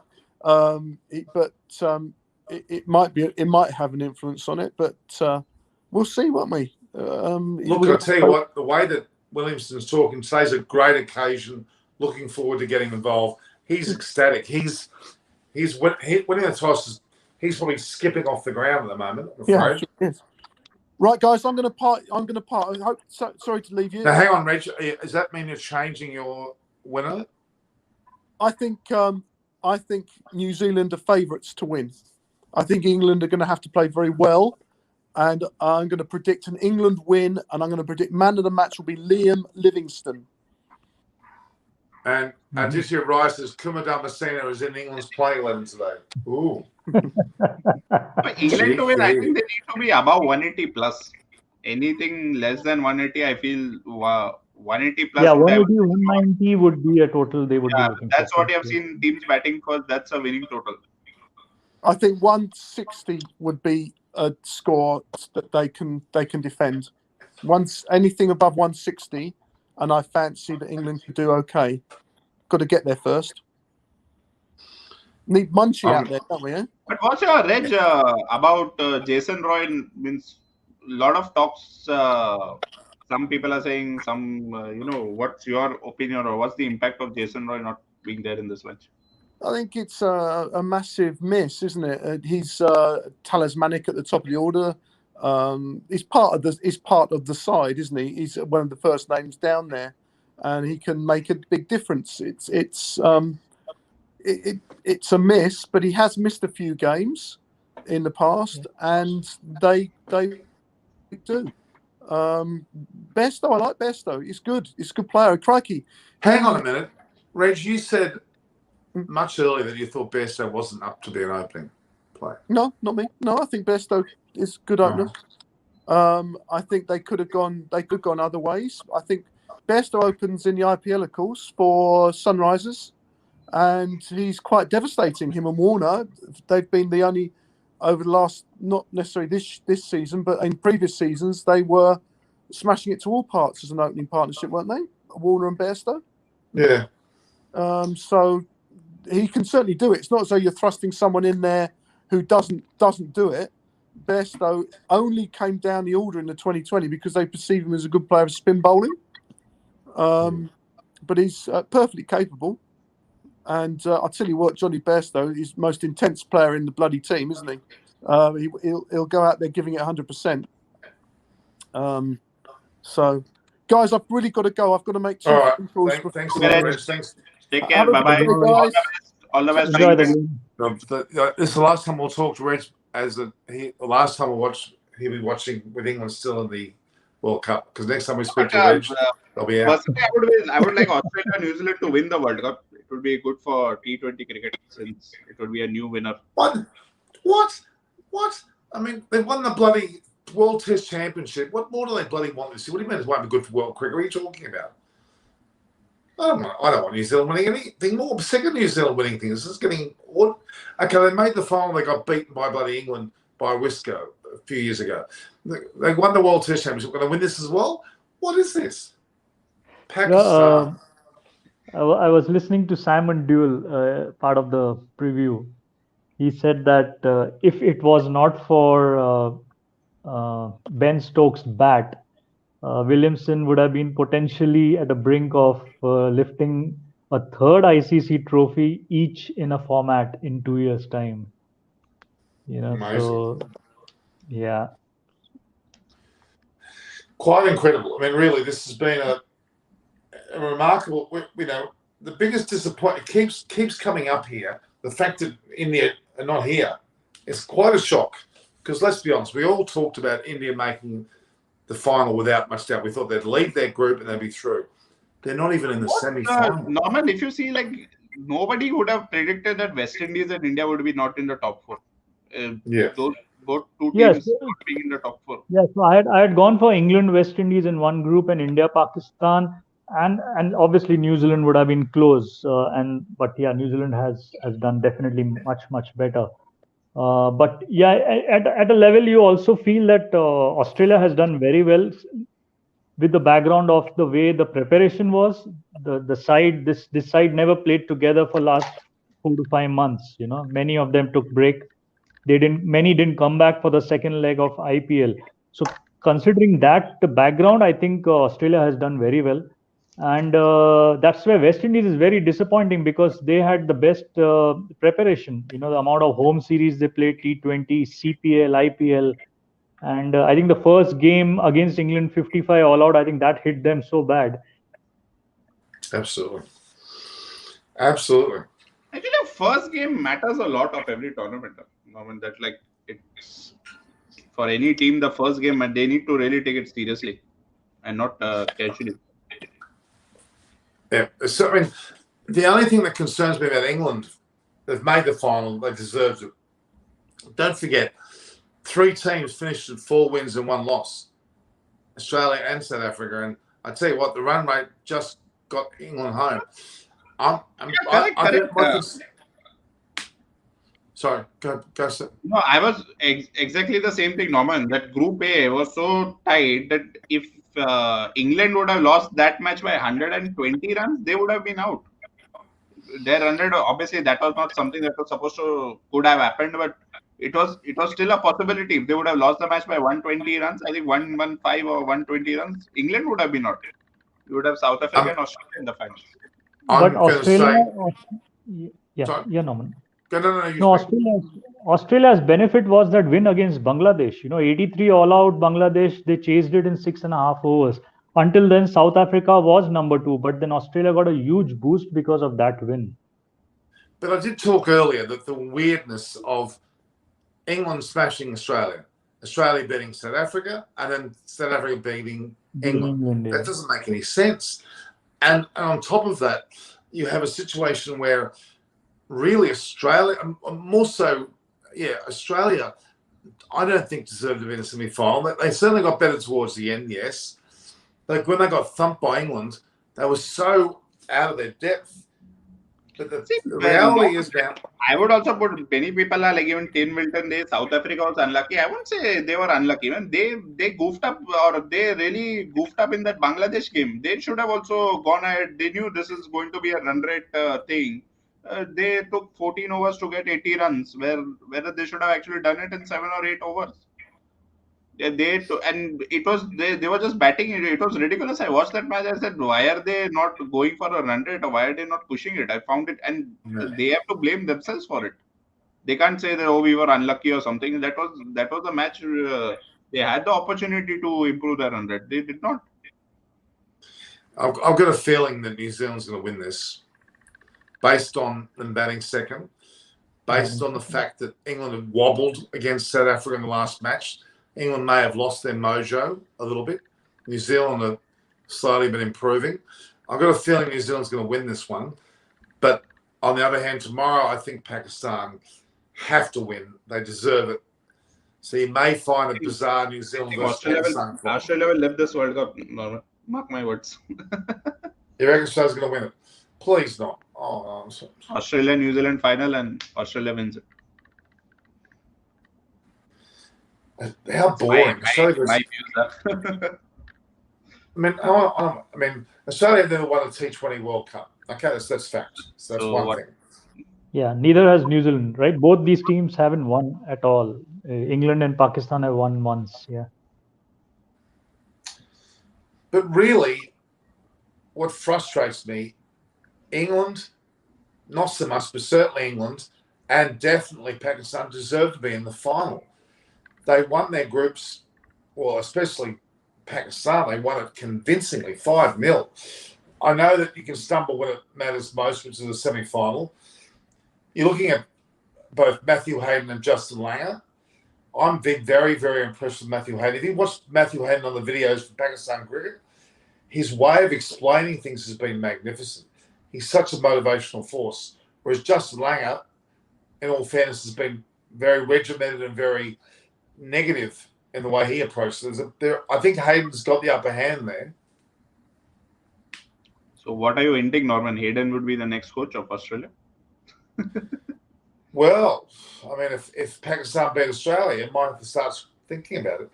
Look, Justin Langer is gone next May, if he lasts that long. Even though he's done okay in this tournament, his days are numbered.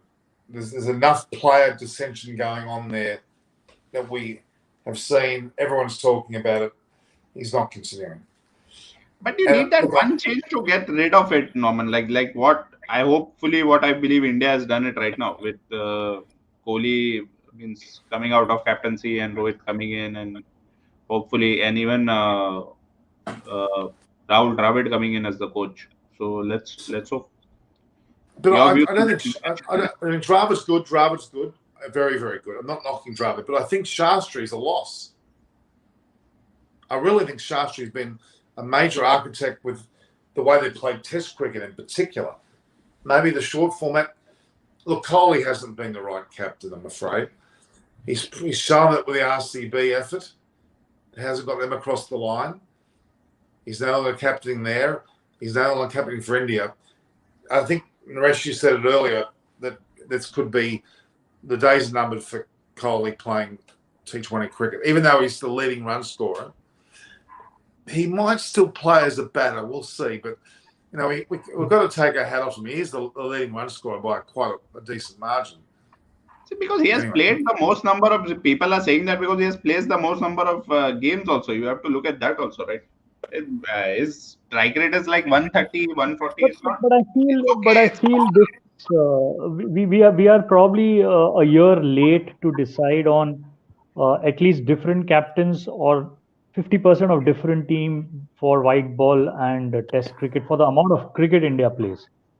You know, this was something which should have been anticipated. It will happen someday or the other. In the end, all are humans.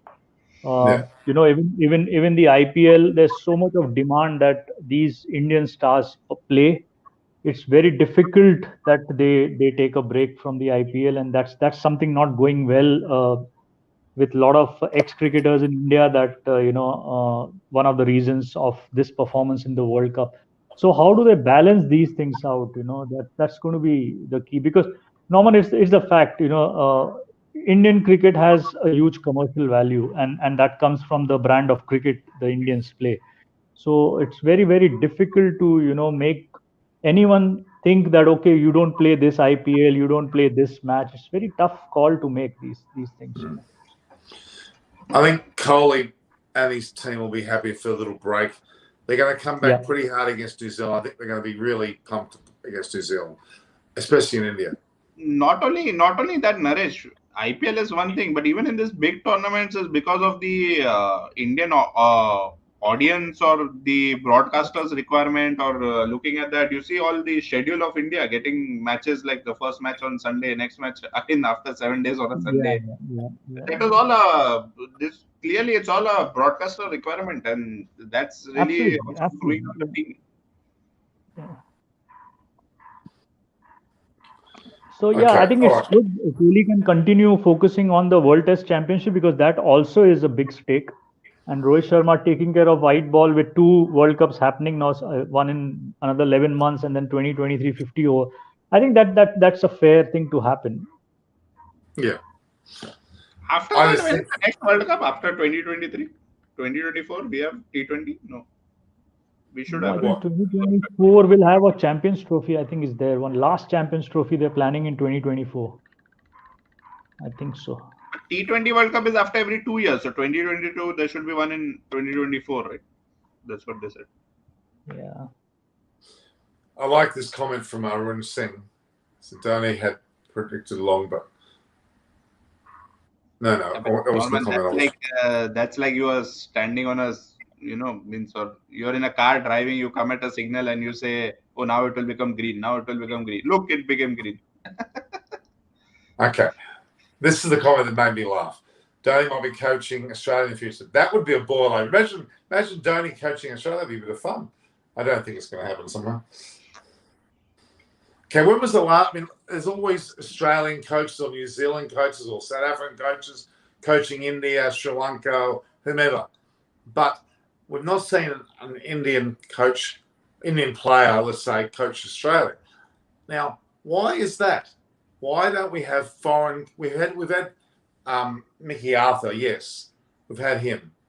That's about it. I think that would happen maybe 5-10 years down the line, where India really becomes. No, but you may not have a head coach in Australia or in England, but do you have a support under the head coach? Australia, I think, who's that? Sridhar. He's a spin coach. Spin coaches in England. He's there since more than 2 years now with Australian team. Okay, that's true. That's true. But I'd love to see. I think it'd be great novelty value to have Dhoni coach Australia. I'd love that. That'd be fantastic. I think this decision has come in announcement of Rahul Dravid, but there are another couple of roles which have not been filled, because even Bharat Arun announced his exit after the last game, the bowling coach. That has to be replaced. So that is not. I think it's going to be Paras Mamre, who has been closely working with Rahul Dravid in the National Cricket Academy. So he used to play for Mumbai. Paras Mamre mostly, he'll come in that role. I think VVS Lakshman is going to take over Rahul Dravid's role in the academy. So that there is shuffling happening, and then I think then is when again they have to regroup to decide on Dhoni's role. Because this was a very temporary role. He was more like a bridge because of Ravi Shastri exiting. So Dhoni was more a bridge. So now what's going to be his role in the future? Well, his role didn't work. His role didn't work. They didn't win it. Yeah, but like nobody said that, oh, what was the use of getting Dhoni as mentor? Not a single I heard a channel or anybody speaking about, oh, what was the use of getting Dhoni, or nobody's even speaking about it. I found that a little weird. It didn't do any good, did it? It didn't help at all. It was the exactly thing he was got. Like for the New Zealand match, they said, oh, spirits were down. Pakistan match pressure was this, but that's not exactly what Dhoni was got into. That was his, I believe, what a mentor should do. Yeah, he didn't seem to have the impact that he should have. And I'm not blaming him, but it obviously didn't work. They didn't make the semi-finals, for God's sake. Yeah. Now we're looking at. I tell you what, there's a fella, that bowler, what's his name? Copley? He's a tall bugger. Who's very that? tall. The bloke that's come on, Copley, he's not playing today, but he's very tall. He's a tall guy. And Sam repeatedly on the telecast, they're showing the 2019 World Cup, the final. The strokes diving, ball hitting the bat, the last ball, the run out. Repeatedly, that is victory. Now, hi, Lucifer. Thanks for the compliment, Lucifer. Bharat Arun also is quitting, and apparently Shastri and Bharat Arun together have got offered to head the Ahmedabad franchisee team. Really? If that works out, that's the offer. That's what I hear here locally, that they might Ahmedabad take already got a head coach, right? I forgot the name. It's already announced that he will be coaching Ahmedabad. Oh, sorry, that was Bangalore. My bad. Bangalore got a new head coach, right?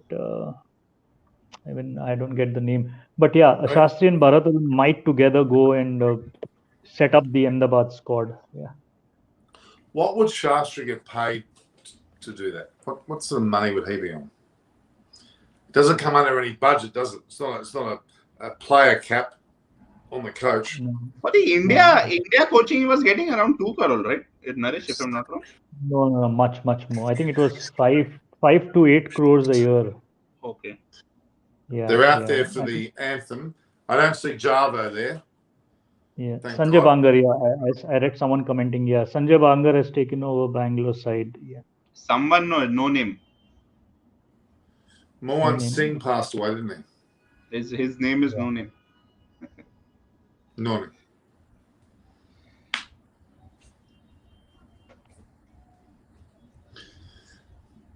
We're giving a minute silence here, are we? So Conway's batting position in the order, that's one thing they could well afford to have Conway open because he's proven to be an aggressive opener. So predictions, guys, who do you think is going to win this and why? I think, Norman, this power play will be a huge deciding factor on how England played out the power play, because their approach is known. They're going to be very attacking. But if they lose wickets, then New Zealand will continue to have an upper hand. But if England play out the power play, getting those 50-55 runs with no wickets, I think 180, 190, they'll be able to defend them. So you're thinking England will win? I think now with this toss, it is still 50-50. Otherwise, England started favourite. But now with New Zealand... There's no 50-50 here. You either win or you lose. Once again, Norman, take a Tim Milton's comment. It's not 50-50. This is a 20-20.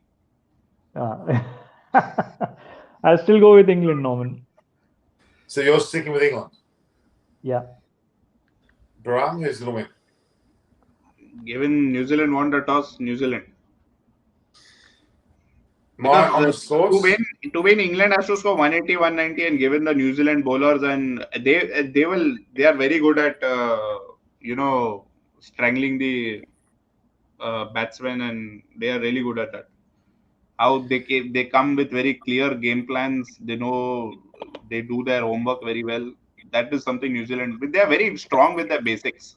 New Zealand is not a high flyer team or something, but they are very strong with their basics. And they really feel as a team together. And given the toss went in their favor, for me it was the toss. Both these teams, like, if you look individually, like I would say England is a better team than New Zealand. But again, they are lacking Jason Roy. That is one thing. Toss went. Overall, I'll go with New Zealand for today.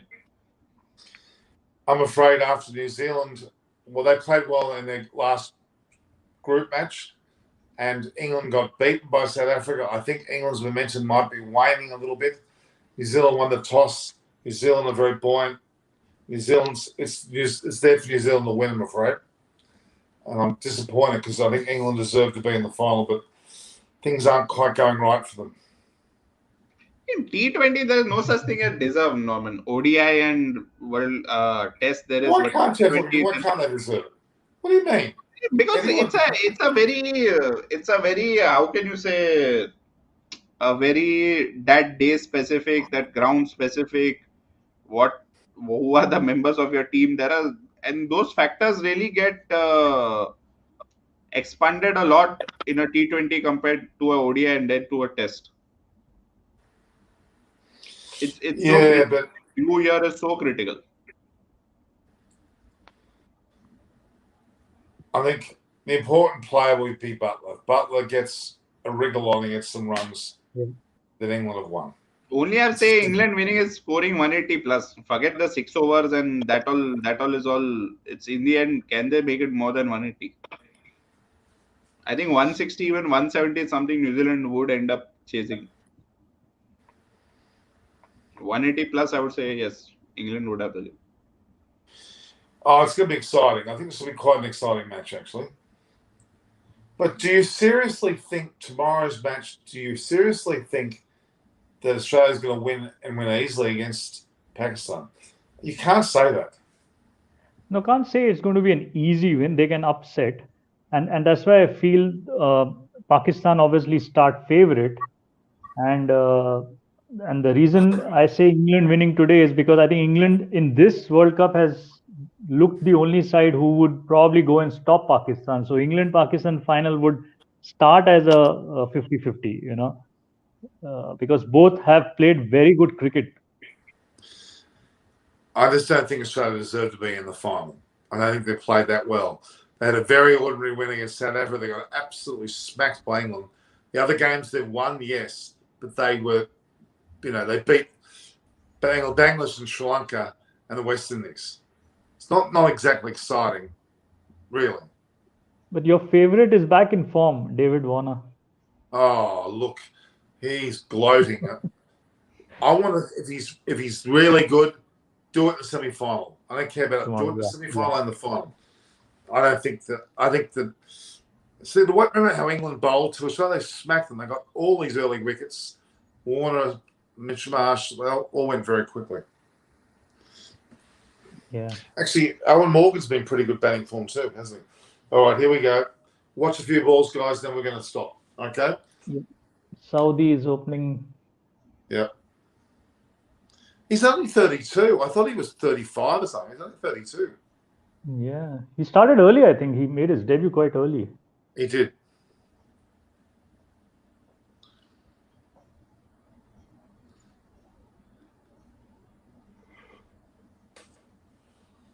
This Conway's just taken over, hasn't he?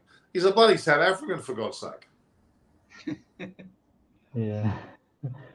Here we go, down to one knee. You were earlier, Norman, I was watching your show. You were talking that you were very impressed with Afghanistan. But more than Afghanistan, I was impressed with Namibia. They were a really good team to watch. Yeah. Scotland were disappointing. So were Ireland. Who? Yeah, Namibia did well. Ireland. Ireland. I thought you said Adelaide. What land? Adelaide. Kuma's Dharma saying whenever he sees me, he goes, "Hi, boss." He calls me boss. We know each other really well because I used to hang around. I told you back in the '96 World Cup. Calls you what? Kumar Dharma Sena calls you balls. Boss. Boss. Hi, boss. I was there when the World Cup was on a couple of years ago, and he came in and we had a chat. I know him. I've known him for quite a while. And he often comments on my social media. Lovely bloke. Very down to earth, very humble. Despite being a bloke that, he's 33 at T20I. He played in the World Cup, won a World Cup. He's got a pretty impressive, background. Reg was saying about Ian Morgan retiring. That was a strong. I don't think if he wins the World Cup, he should be best way to end. How old? He's not that old, is he? I have no idea. I was actually going to ask you how old is Ian Morgan. Morgan. Bit of swing going on there, wasn't it? All right, guys, we can go. Well, now what's the first over? Is there going to be a wicket in the first over, guys? I want an answer. No. Baram, will it be a wicket in the first over? Morgan is 35. Yeah, I care about the total. Morgan is 35, Norman. Yeah, it's retirement time for him. Jason Roy played. Aditya Rai saying Kumar Dharma Sena is the empire, so advantage England.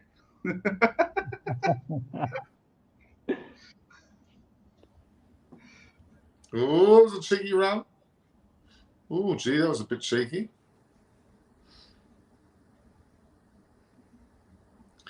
If Butler goes early and say Bairstow, that's it. Well bowled. Saudi is getting some swing. He is.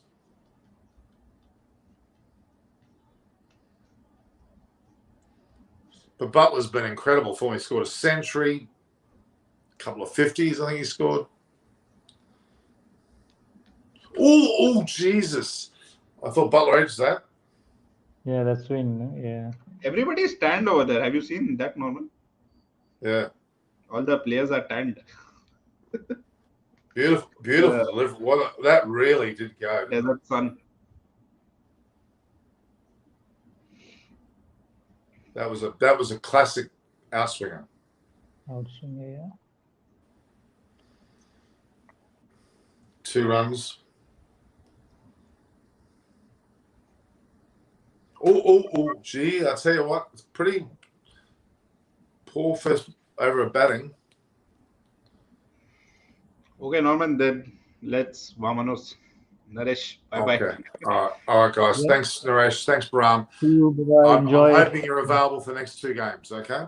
Yep. We'll join you tomorrow again. Yeah. All Sure. right, guys. Love you and leave Okay. you. Do watch Eyes on Cricket. If you're not subscribed, do subscribe and hit the bell button. And do click on all. Bye-bye. Hit my Bye. bell. All right, see you guys. Hit Norman's balls. That'll make a bell sound like the Yeah. big bell. Boom. So you will All be right, guys. notified. Bye-bye. Ciao, guys. Ciao. See you, Naresh. Great having Naresh and Baram Arani. We had, obviously, Nalakshi. We had Munshi. We had Reg. David Graving is supposed to be here today, but he hasn't come yet. That's all right. Still, if they're around for the final, he'll be here. Though. So England got off to a steady, yet not spectacular start. Narman Narayan Singh, with Morgan not in form, but Butler is the only man who was holding. Oh, yep. That was fun. Thanks. And it was great. It was good. So Bairstow needs 1/6 to have 50 in T20s. Morgan needs 1/6 to have 350 in T20s. Williamson needs 69 runs to have 2,000 in T20Is. And Mill needs 2 wickets to be 150 in T20s. Some pretty good records there. I do like the records. Williamson's getting close to 2,000 runs. Best seaman in the world is Bolt. And the wickets, he has Bolt. Well, he's on now, and he's opening over now. Shaheen Afridi was also brilliant too. Let's see. His ICC T20 international ranking is 41 for a Bolt. That's pretty low, despite being the leading player for this tournament. Let's see how Bolt goes. Yes, I do start Vic Bogara. I did remember what Hussey did. We'll see if he does it again.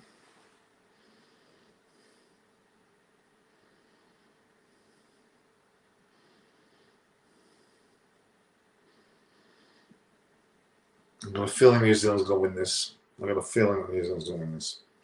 Even though England deserved to be the team to go through, it may not happen.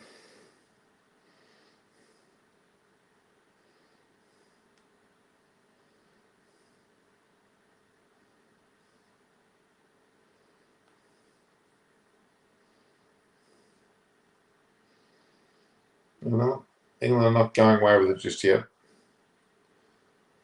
Let's have a look.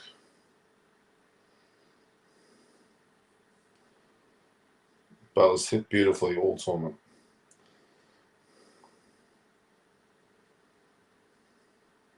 Advantage Kiwis, it's right. Uncle and Marcus said that. That's a very good comment. Butler had 100, some solid 50.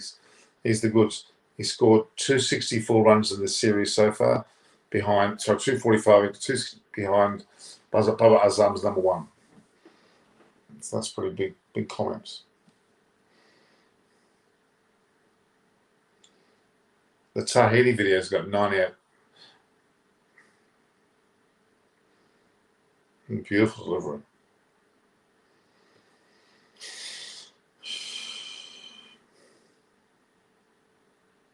New Zealand flags waving quite strong. It's quite breezy there.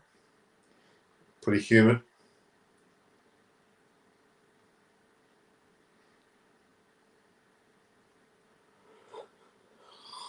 Are you happy with the team selection of India against New Zealand? I was hoping Ravi Bishnoi to be in the team. Well, yeah, he wasn't. Is it Tyrone Mills?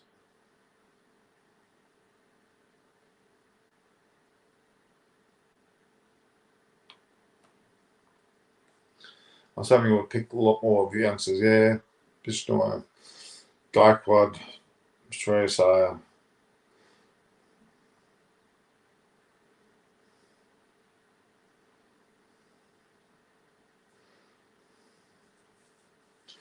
New Zealand have to be a little bit careful here that let England have any advantage early on. Really, it's Bolt and Saudi are both opening the bowling, and these guys do like pace, and nothing's happened so far.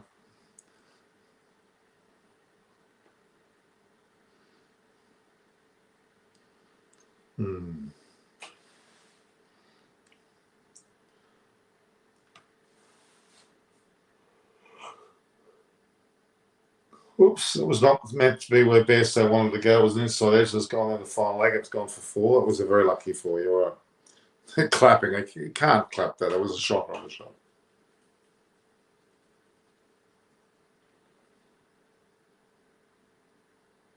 Oof.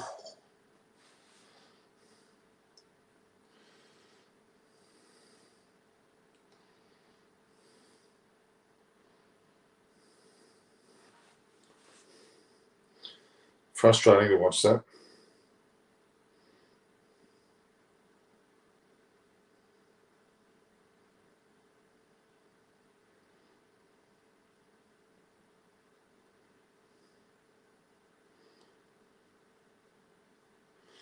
So after 2 overs, England are 12. So they're, at this point, 120 is their total, but they'll get more than that, hopefully. And I think they will scoop it over mid-on. Here's the thing. Every veteran seasoned player should fight for their position in the team. Everyone should be based on merit. Yeah, I agree. Score updates, Shastri. It's none for 12 after 2. England none for 12 after 2.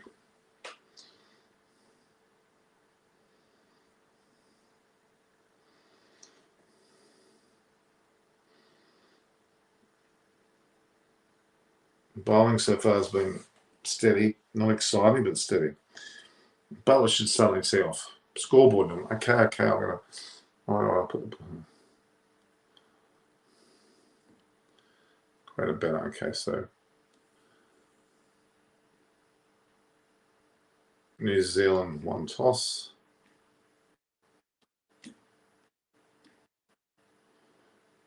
And elected to bowl.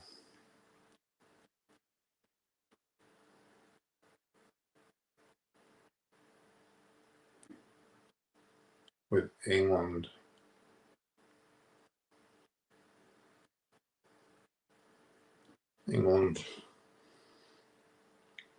none for 13.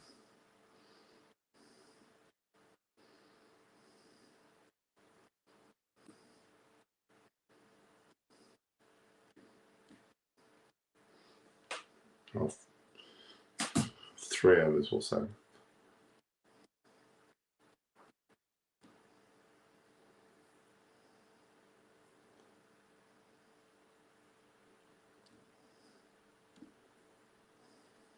So New Zealand won the toss, elected to bowl, with England none for 13 off 3. Well, not quite 3, but very close to 3.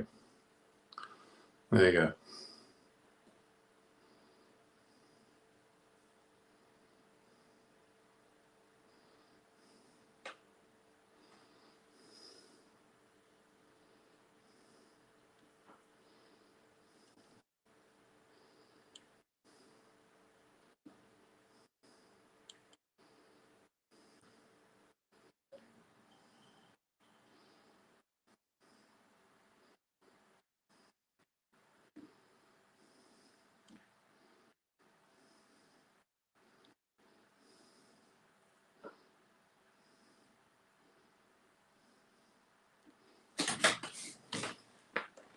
Jeez, bloody big cockroach.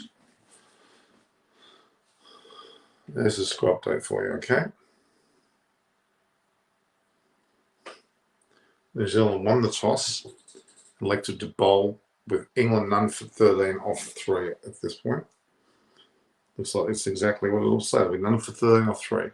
It's only 1 run off that over. Gee, that was a very good over from Southie. You'd have to argue this is not a good scoreline. Will Raul help improve the Indian seam norm? Yes, it'll improve certain aspects, certainly. But I think they'll lose other aspects which Shastri has. So still a good move, considering Shastri is not coaching anymore. Can't coach anymore due to age or whatever the factor was. Dravid will add. Certainly, he'll certainly add some to the whole thing. So that was a very good over from South. Only the 1 run off that over. Gee, that was not a good performance. Besto struggled a bit there. Why you shouldn't eat in your room. That's why you shouldn't eat in your room. Why?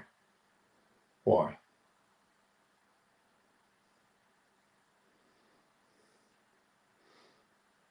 And Butler's the key here against Bolts. Butler he's due to tee off. This is already into the fourth over of the power play. They need to score more runs. They've got a defensive field cockroaches. Yeah, there's a cockroach.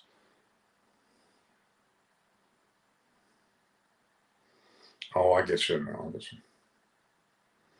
Well, there, Butler's on cue.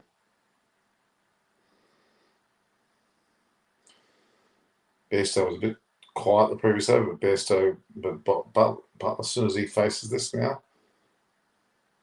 played a magnificent drive of a very good ball, actually. Beautiful shot. Butler may tee off now. It was a wide delivery, and he set it beautifully away again. Bolt showed a bit of nervousness there at 2-4 on the first two deliveries. This is now Butler's hit the button. Butler's pressed the button.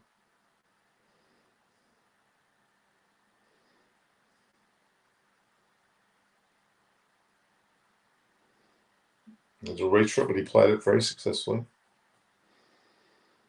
Well played and beautifully timed. Absolutely cleaned up. Then now we've got this paranoid with Blake Hooker. Okay. This is where it becomes, this particular over, the fourth over, is where Butler could actually really take charge. No, he didn't get a fall there, that ball, but this is where Bolt could take a bit of charge here. Neesham, he's important to both bat and ball. Hasn't been absolutely amazing for him at all.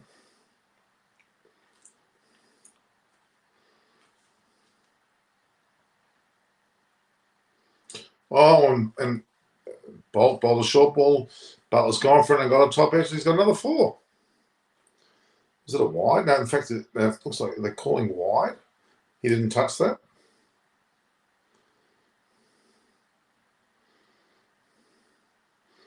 So Butler didn't get a hold of that, but he got 4 anyway. Yeah, it was saying a wide or no ball. I think Venkatesh Iyer will be the X factor in the upcoming series. If he gets a chance to play I think so. I think Venkatesh Iyer was fantastic in the IPL, deserves a chance. I think he's in the squad. So if he's in, it'll go.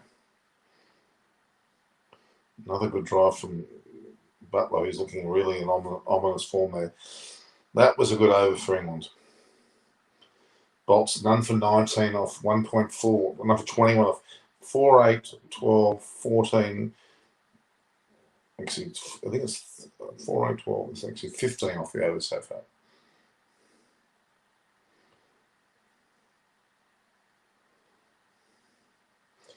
Yep, 15 off the over so far. Expensive over.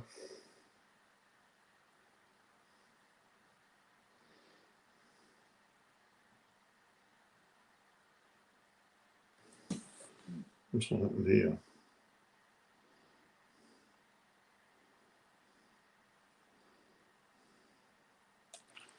It's got a bit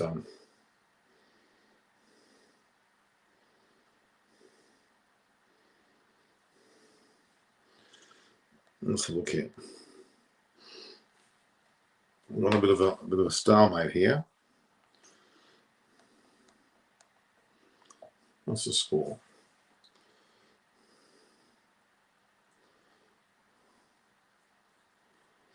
The screen suddenly is stuck.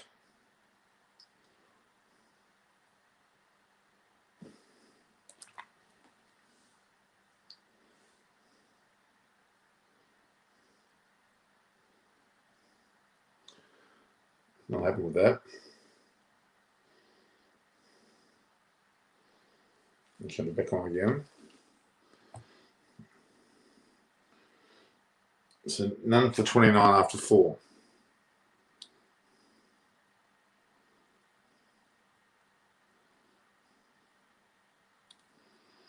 was an expensive over, right?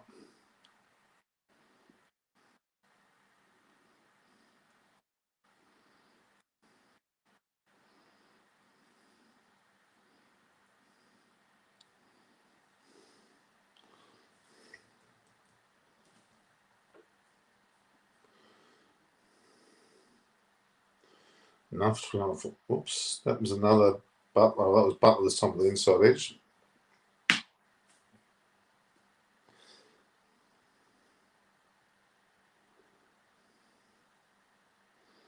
New Zealand were outstanding on the field. They're just showing the fielding of New Zealand against I think it was Afghanistan.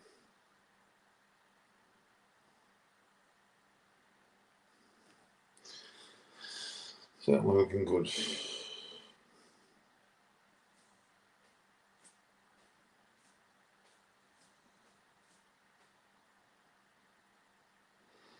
Well, Bairstow's decided to go for it, and he hasn't at 6, but he's at 4. So England going along nicely at the moment.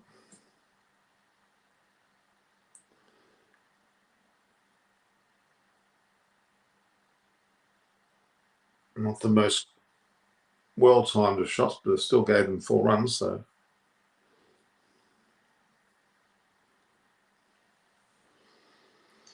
yeah, none for 34 off 4.2. This is pretty solid.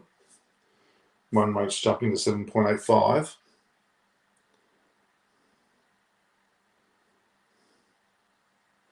No, that was 2 down, I think so.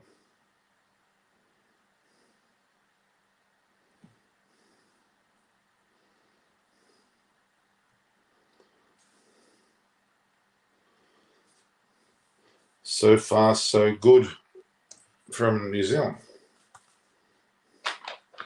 So far, so good.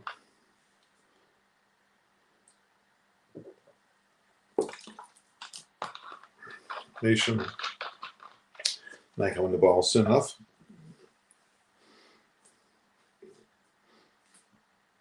None for 34 off 4.3 overs. Bairstow facing Southie.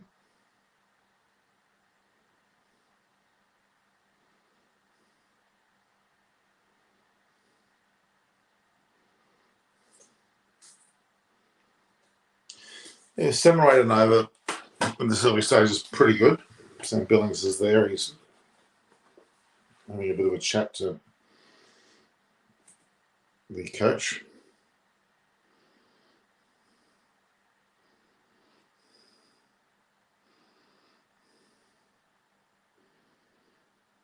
Butler facing Southie. Pulled the ball, but it went to ground. It's only a single to fine leg.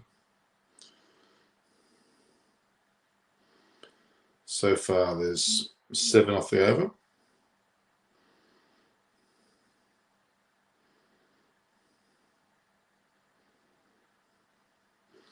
Got some rather interesting looking Pakistani outfitted people.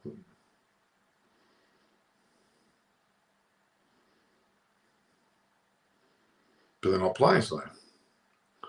I'm going to try Coke Zero or Diet Coke in place of normal Coke. Okay.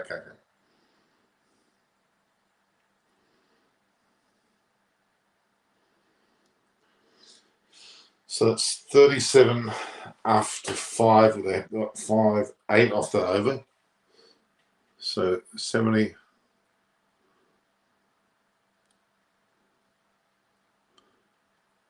So 37 after 5.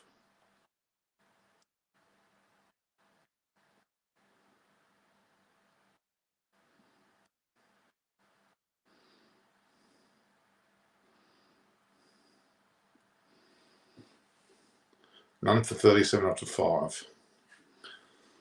It's a fair start there.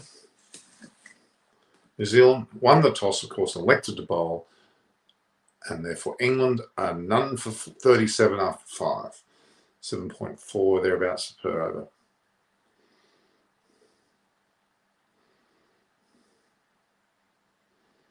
Yeah, 37 runs without a wicket of 5 overs, run rate 7.4. It's pretty solid start. Oh, Morgan's padded up. Is he going in first drop? May well be the case. Adam Milne's getting a bowl now, getting a Guernsey. After Bolton, now Besso's angry about something. Somebody in the crowd's caused some issues.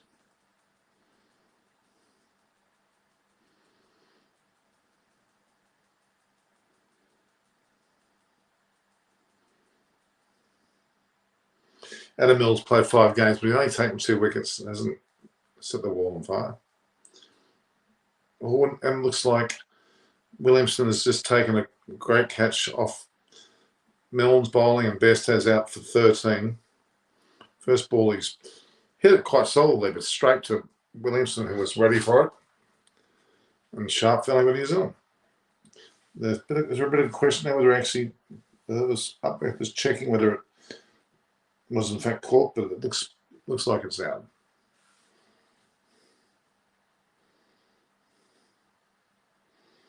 Besso will be out for 13 off 17 balls. He certainly hit it up. There's a decision pending. I think it'll be pretty clearly out. There's little doubt that he's out.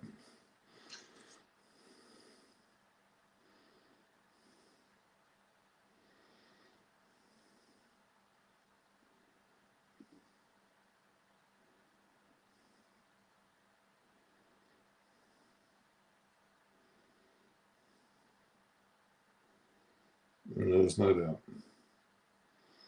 No doubt at all.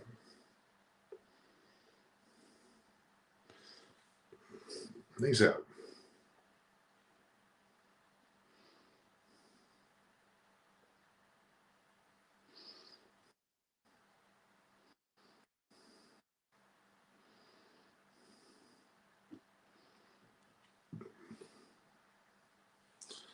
One for 37 off 5 plus overs.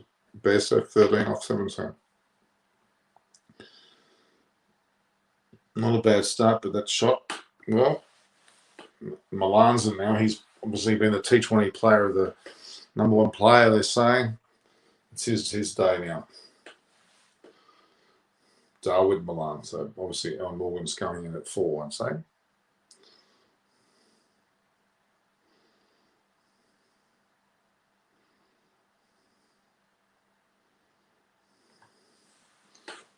Okay.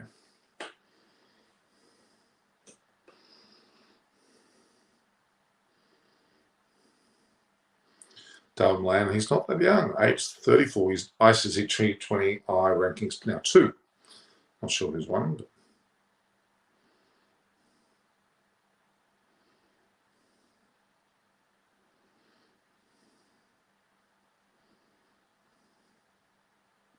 it was a good catch. Can't knock that. No, it was a good catch.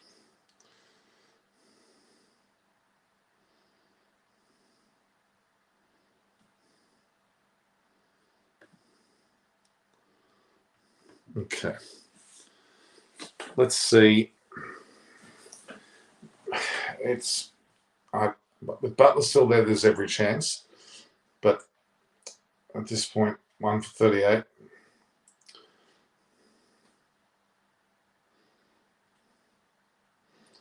One rate dipping a little bit.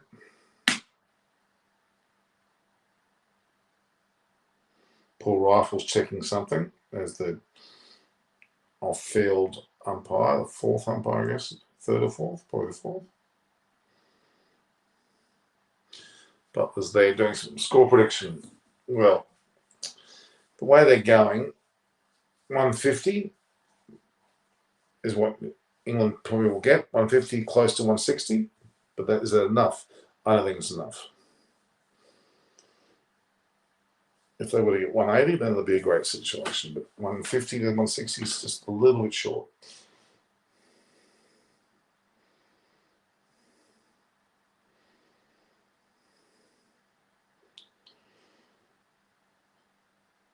So they've had a wicket, a 1 dots. They've only 1 run off 3 balls, but they've taken a wicket as well.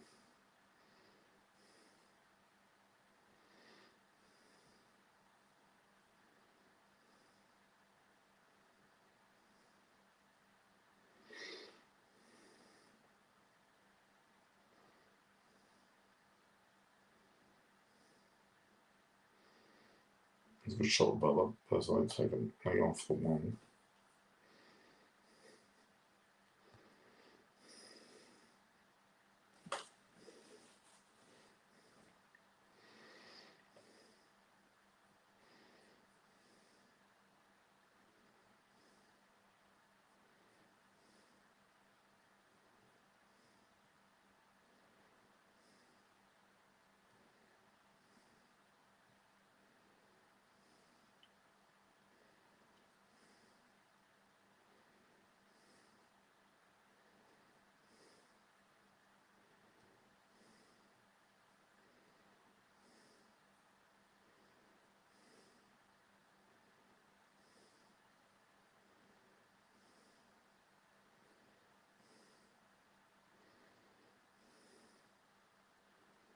Oh, no. Well, then he'd come back hard into the World Cup next year. I know it's too early, but so. Oh, you'd have to think so. Something. As long as they get the younger players in, yes, they should do well. But it will suit Australia and probably England and even South Africa more too. So it's going to be hard. So 1 for 40 off 6 overs.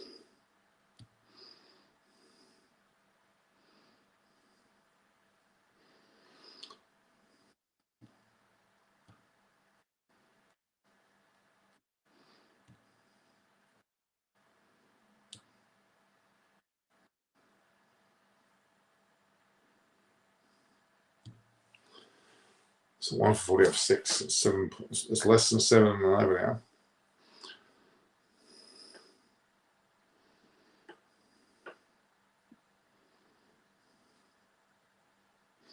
Ready being Saudi on the 7th over.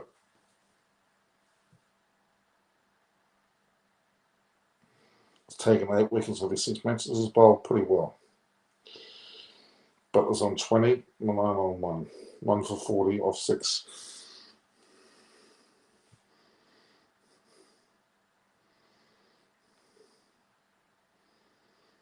Should be interesting.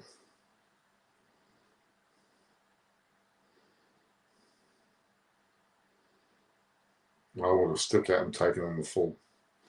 Missed opportunity there. Missed opportunity indeed.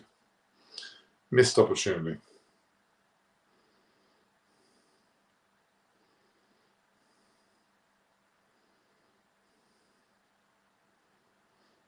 Missed opportunity. Unfortunate, really.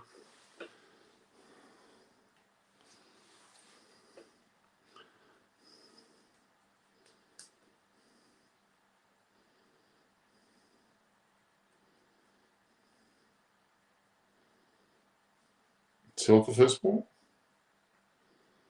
And tilt the 2 balls, okay.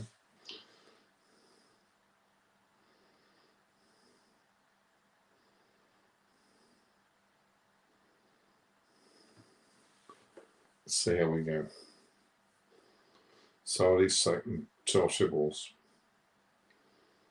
Ooh, beat the bat.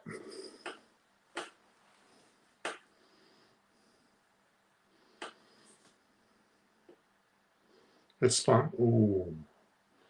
Did he get that? Yeah, 150 is not enough.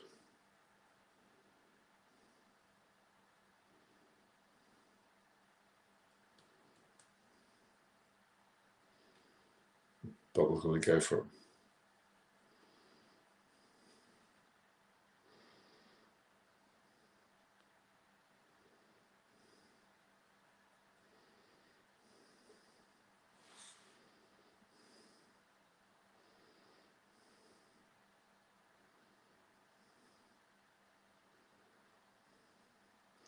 $65 and 130, 195.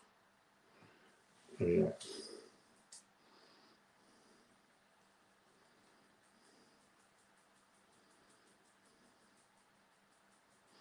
Sri Lankan bugle player and drummer. Not sure what Sri Lanka's doing there when it's England versus New Zealand there. All right.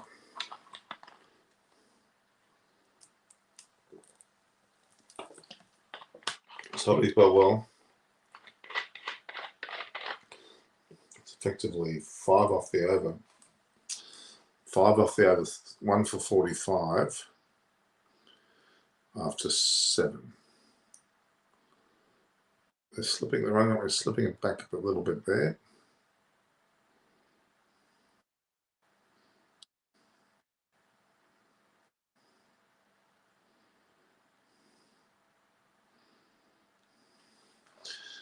One for 45 of 7. Southeast had 3, overs, bolts 2, and Milner, so they 1 each. And Satin is still there as well as Nation.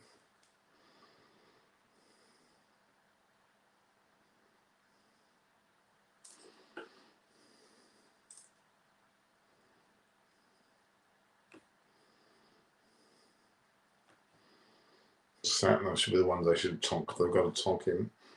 They'll tonk somebody, they've got to tonk him.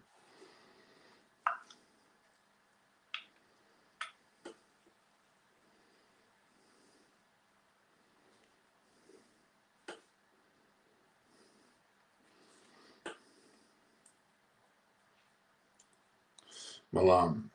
Met up with him at Lord's.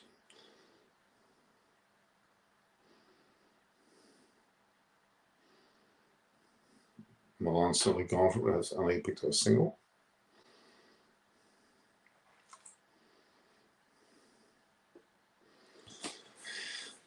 Anything less than 150 is not enough.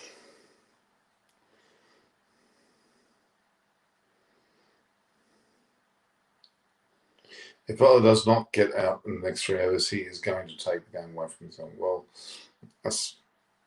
Butler will have to really go for it and succeed.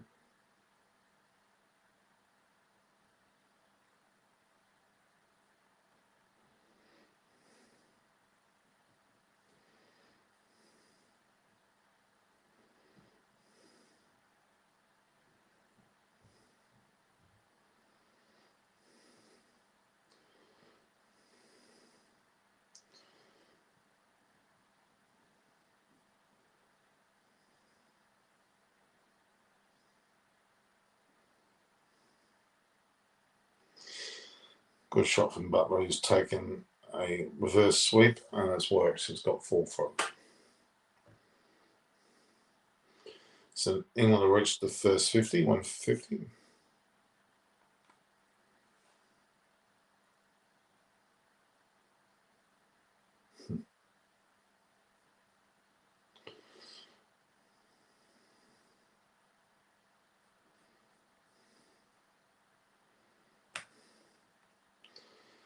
Good shot.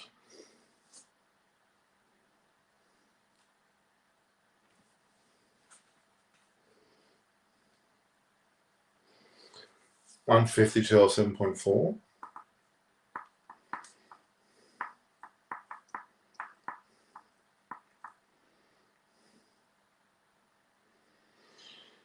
Okay, Butler is moved on to 28, I think.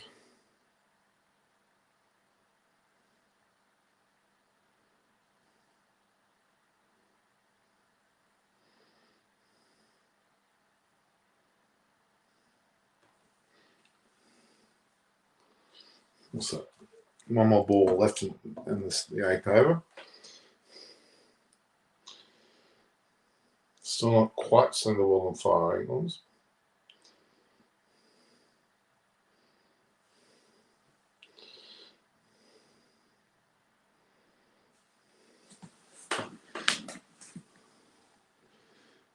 $54 of 8, if I'm not wrong.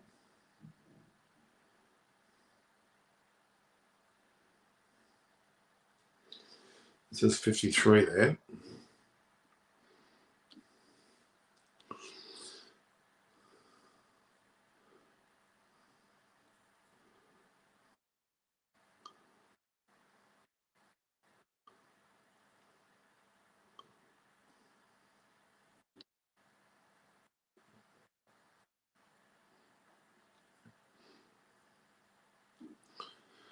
One for 53 off 8.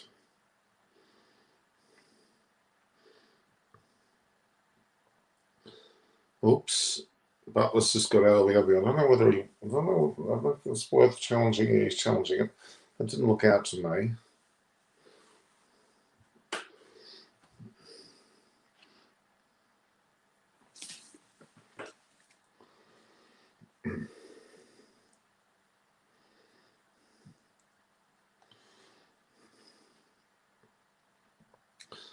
If he's out, it is a big fish. So look here.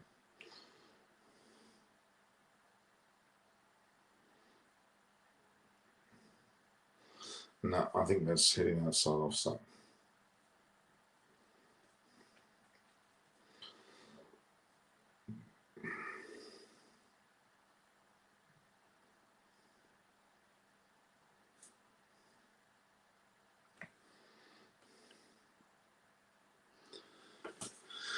Three reds. What's that mean? Is he out?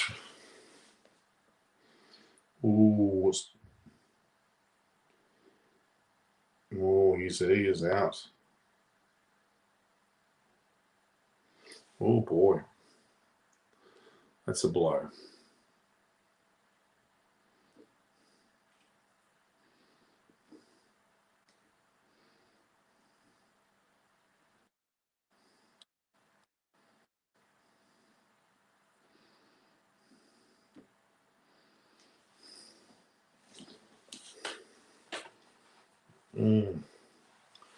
But only in 29 certainly is not enough.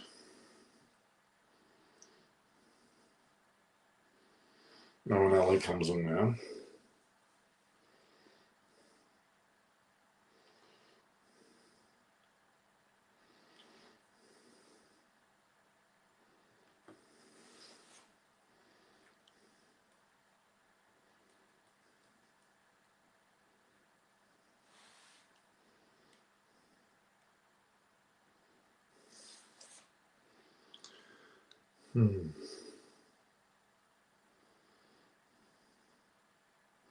Oh no, they also not young. He's 34.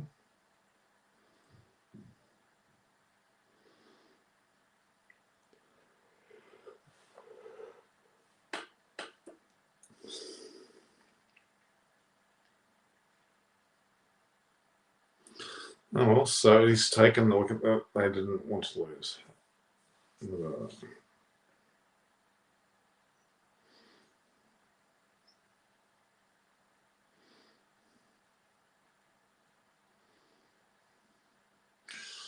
Yeah.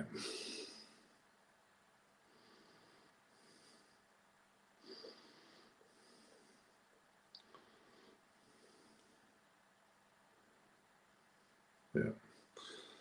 Pretty distinctly out. So Butler has 269 runs and Bubba has 264. So Butler's just gone a bit ahead.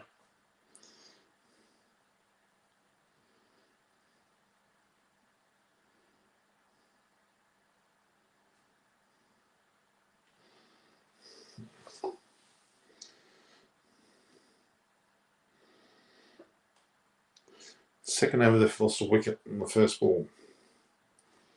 It's got over and alone.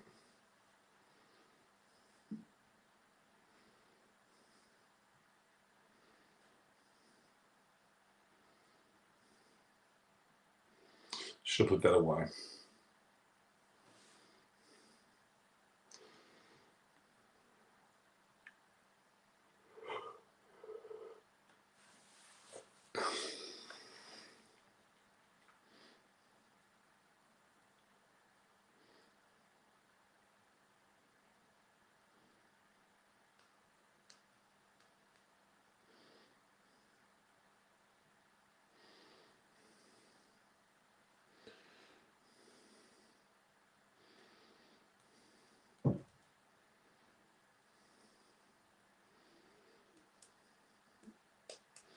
Projected score, they hit 8 overs 145, 10 up to 12. It was played over the top by Milan and a well played shot. To 2 for 60 off 9. Run rate's dropping below 7. 2 for 60.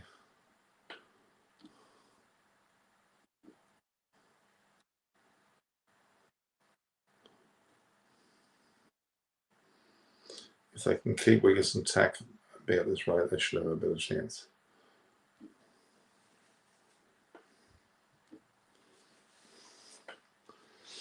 $260 of 9. Silverwood's there. Chris Silverwood. 6.67, so 130 odd runs, not quite 140.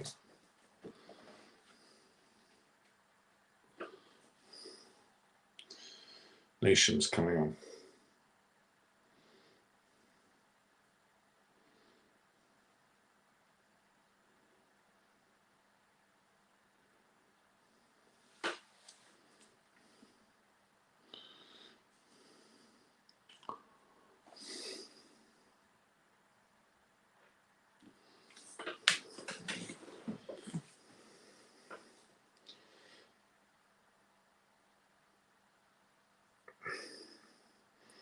Esto was not looking too bad.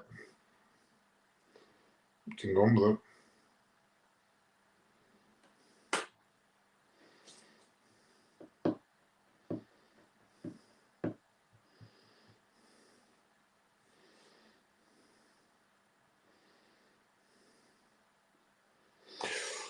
Ooh.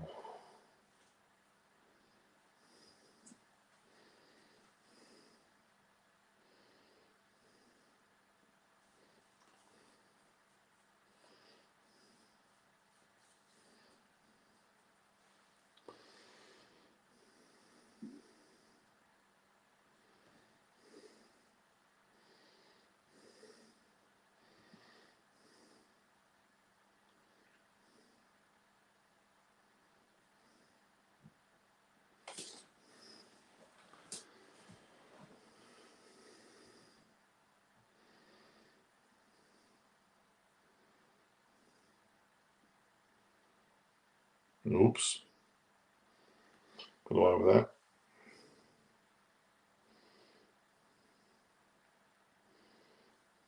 Only got a single.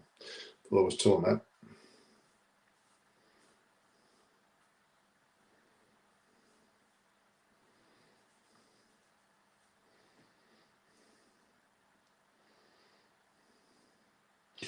Was a catch.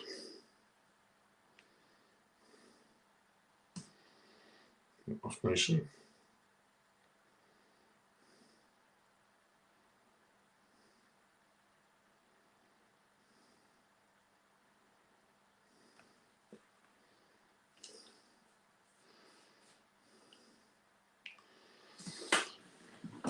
Sam Billings, average 29, strike 128.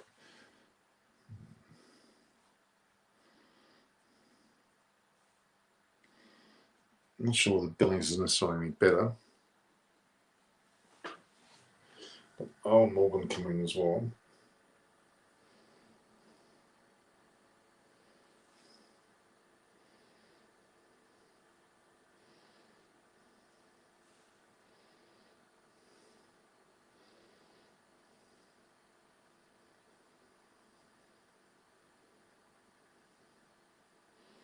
Score prediction is 160. That's why I think it's a bit high. I think 150 is more likely.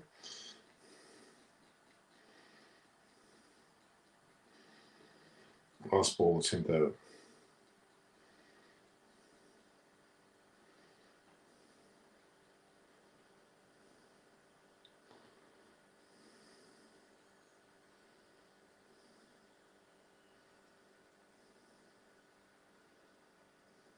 Beautifully timed.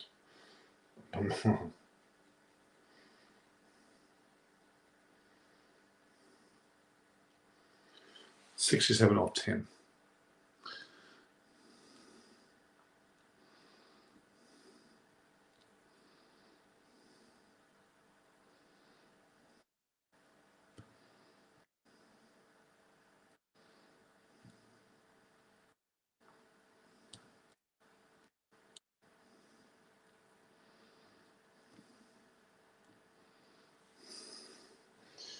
$67 off 10.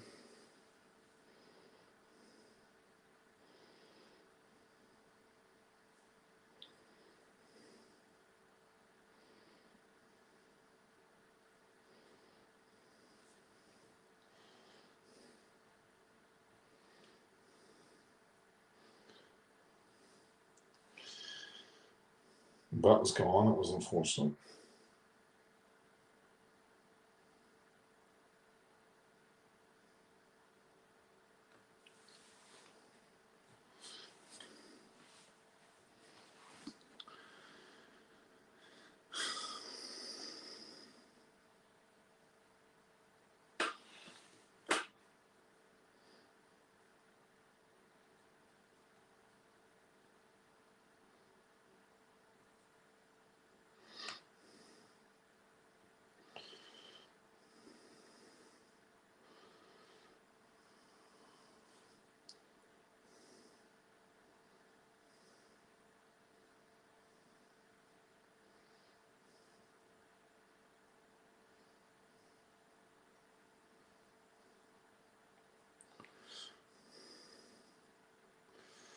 Okay, so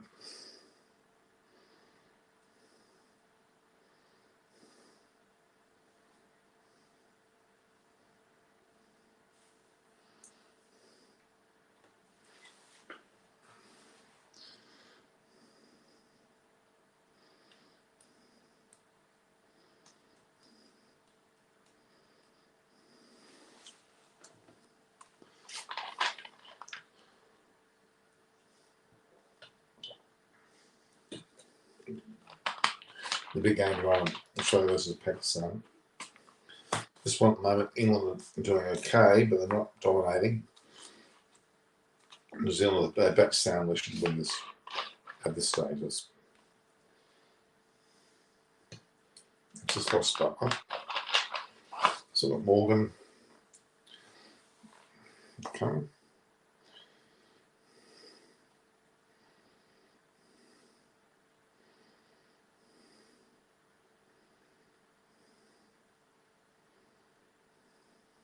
Milan's batting wise, hitting the ball very, very swiftly. Oops.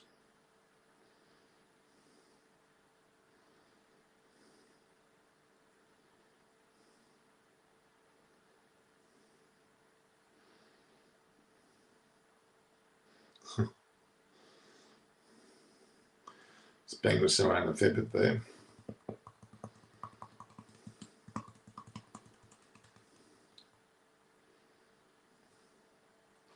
So Phillips is coming out of the bowl now with his, I guess he's got military medium going on there. Milan 15 off 13, Mellon 4 off 6.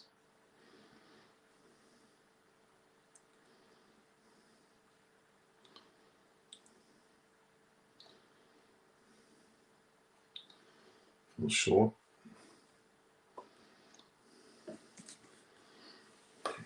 68 for 2 off 10.1 overs. Phillips military medium coming on now. Not well to get too excited about this bowling.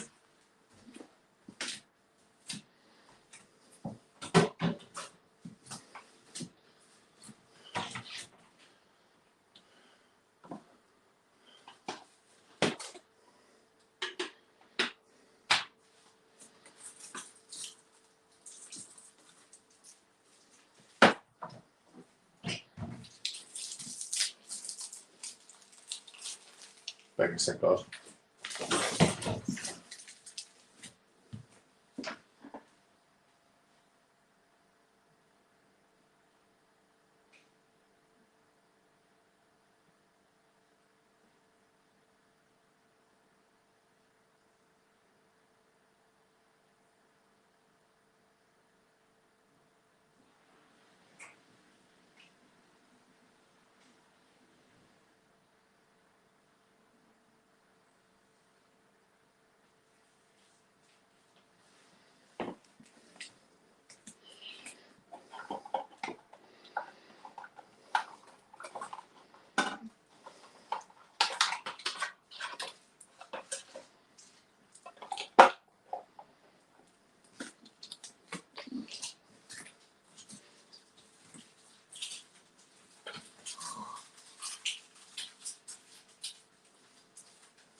Milan's very steady.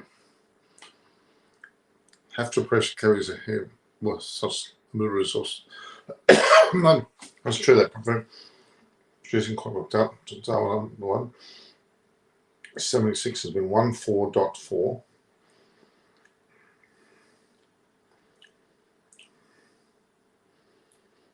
There's something I want to see there. No.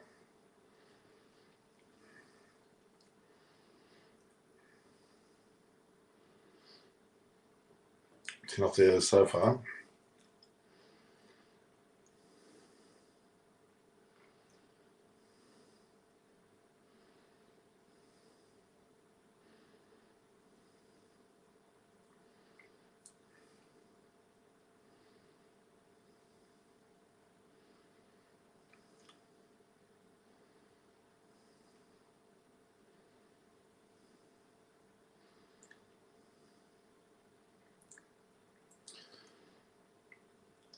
So that was 78. We're 2 off 11.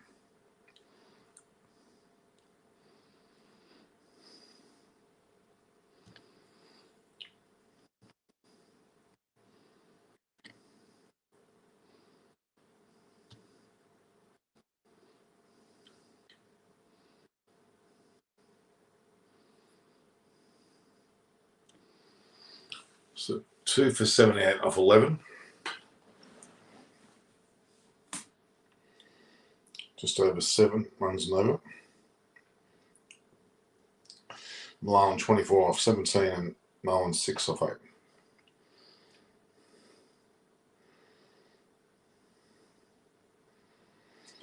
Is this enough? It's going to be solid. It's going to be 150, 160. Well, is that enough? New Zealand bat solidly. They can pace themselves to get past that because they're batting second. That's why.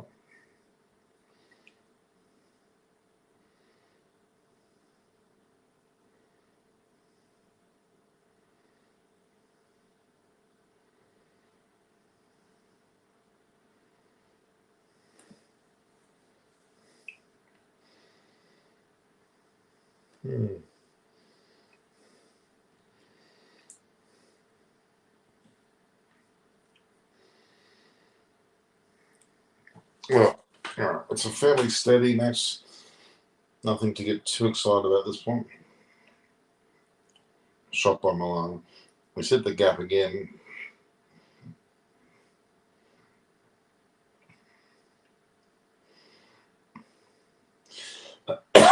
Milan's exquisitely dry, isn't it? He carries the ball, 7 bowls. Beautifully played, actually. He drives beautifully. Playing very conventional shots.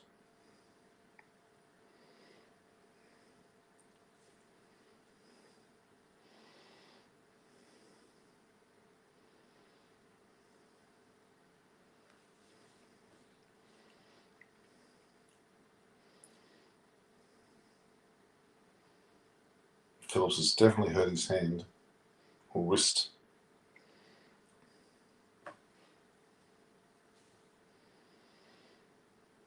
No one's also in the ball out there.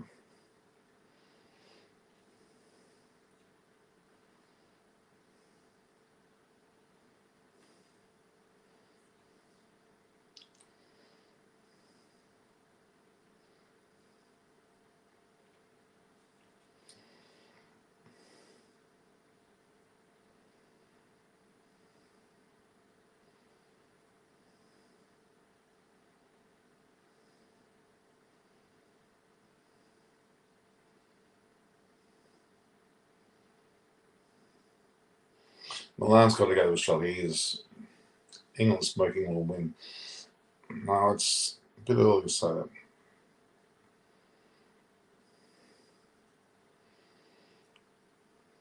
So 5 off the over so far. And 2 balls remaining.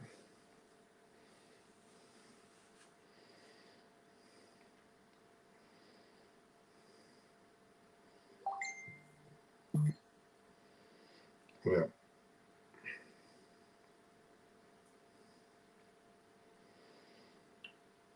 Richard Vernon, come back on if he wants to.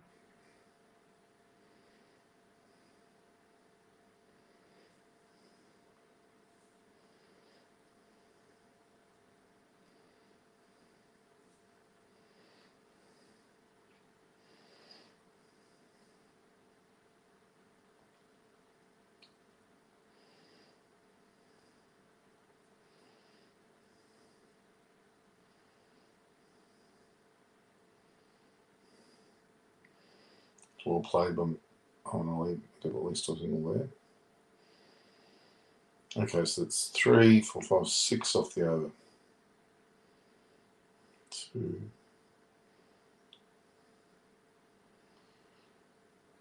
6 off the over. 7 for 85, 2 for 85 off 12. That's a mistake. I don't know what that. Okay. 2 for 85 off 12. Wait, that's reasonable, but it's not outrageously good.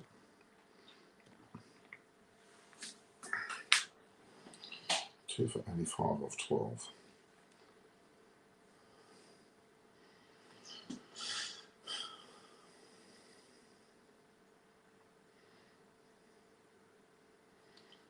Five.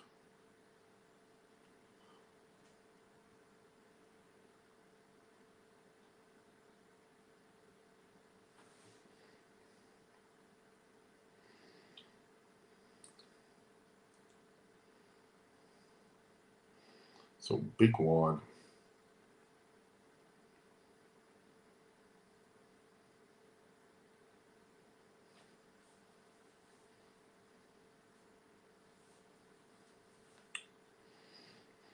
So Saudi got Butler, LBW.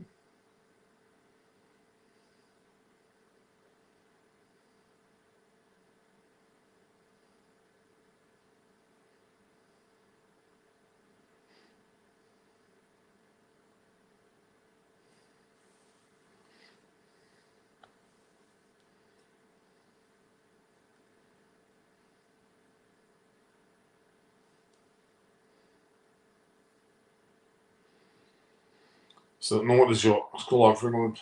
When you say 165, 170, I think they'll be lucky to get that much. With at least 2 there, maybe. With Morgan, maybe, but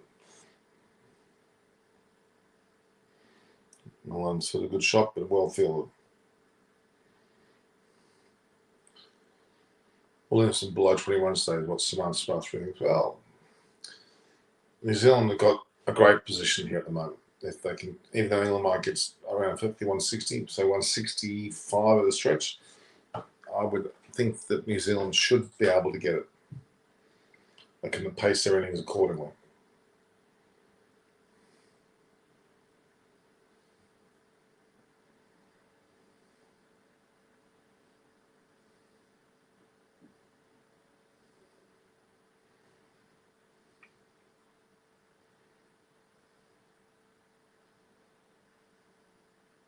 Seven extras, which is an over, 1 over.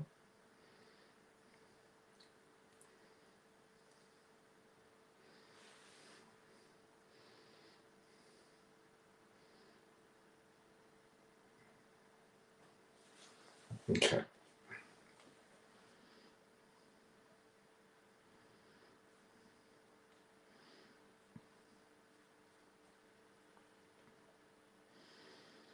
So 4 runs off the over so far.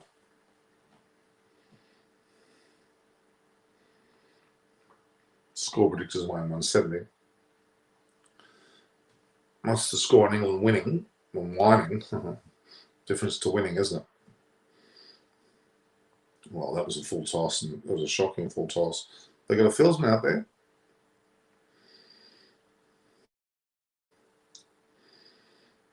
It's 5 off the over so far. That still went for 6. Oh, that sat there beautifully to be picked up.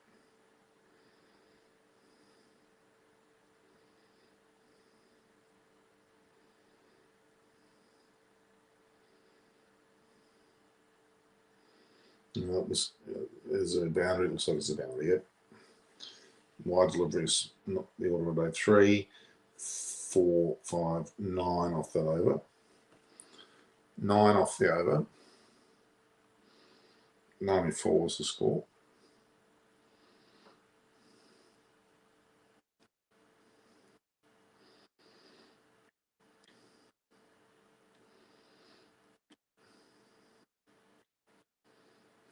For 94 off 94 off 13, 7.2. They got another 7 overs to go, 42. On the base of 42, they're on 136.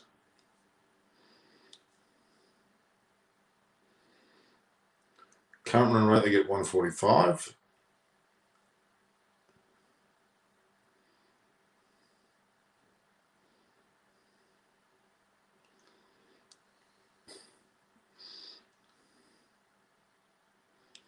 Unusual shot,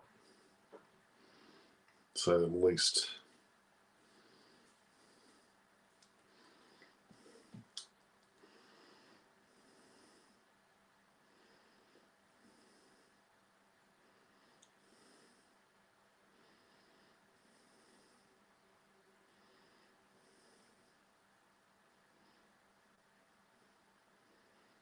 And no one was going for it.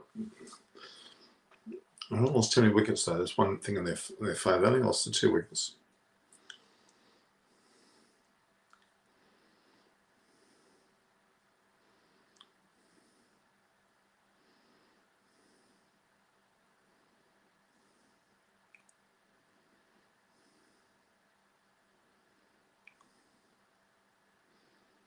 Amazing. England won the World Cup. Was there in 19. July 19 was there.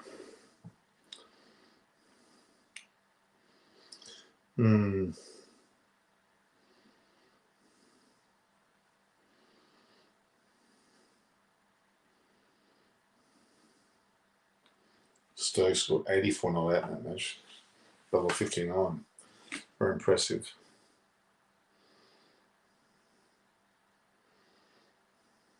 $65, $130, $195, $225, $425.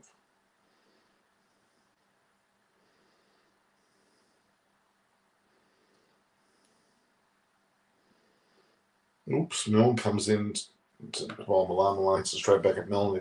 He does get a hand to it, but it didn't exactly go where he wanted it to go. He hurt his hand a little bit there, I'd say.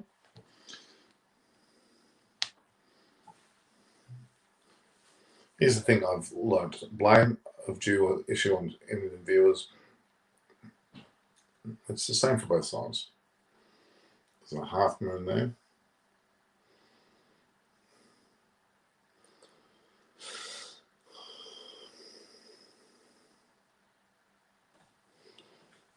Oh, 2 for 98.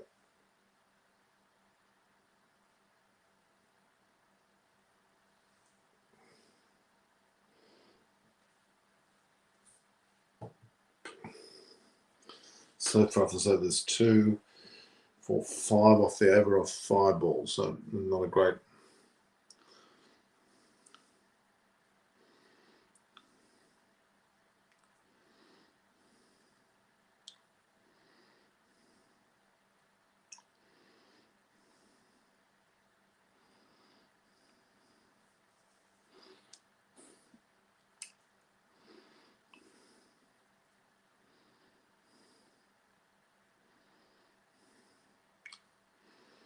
Okay, so they've reached 100 on exactly 14 overs. 100's been reached on the 14th over in total. The stroke of the 14th over.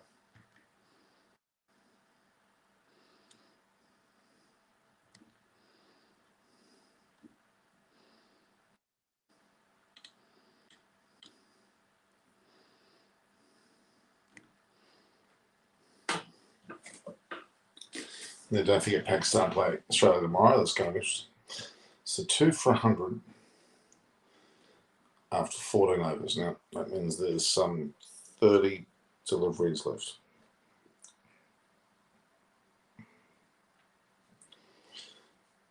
And 36 deliveries actually. 36 deliveries left. Bolts back on. Milan 34, no one on 17. It's been a pretty good punch, this one.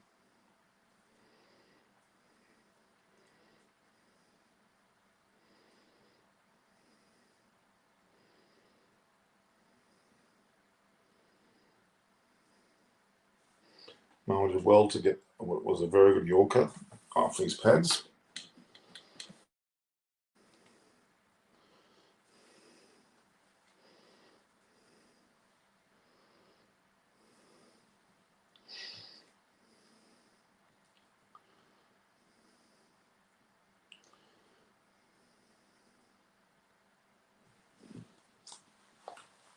No, Nelly hit a ball. Yeah, was he out? No.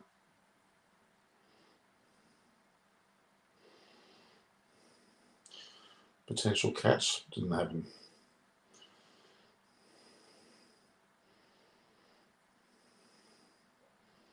Good slow ball there from Trent Bolt. No one only hit it straight up in the air. And sadly did his little best to get there, didn't quite reach it.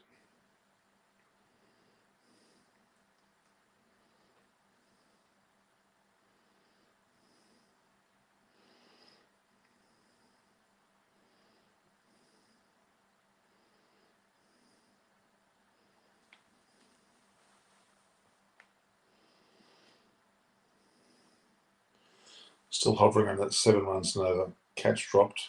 Well, it was more of a spin. Robert, it was close, wasn't really a catch. So runs went 7. So at the moment, the 140, 150 mark is what they're averaging, looking at getting. But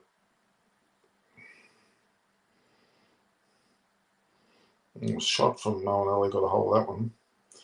It's gone for 4, and Bolt was happy with that.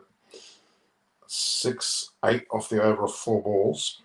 This is a bit better and over.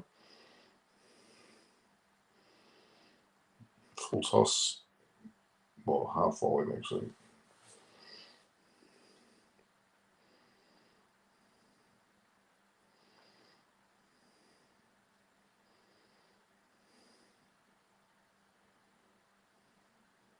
No one slapped that.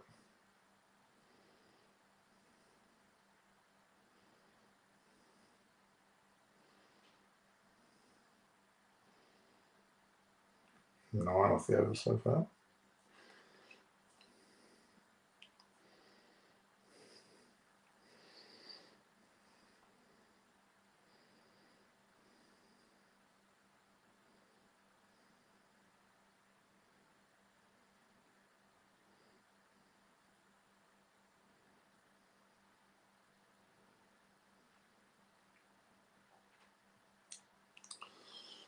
What was that?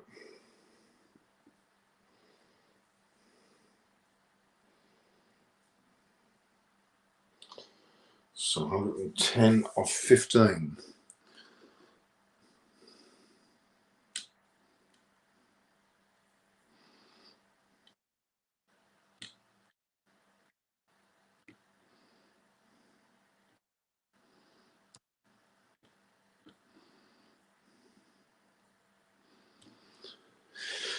$110 off 15.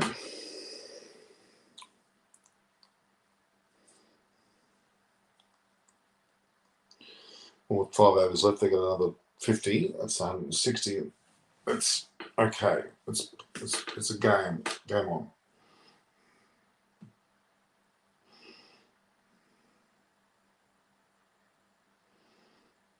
.33 run rate. See how that comes on. And Milan got a very short ball there, and it was there for the pickings. Let's be honest, that wasn't 96 and Milan's on the 41. No wonder he's been rated such a highly ranked player.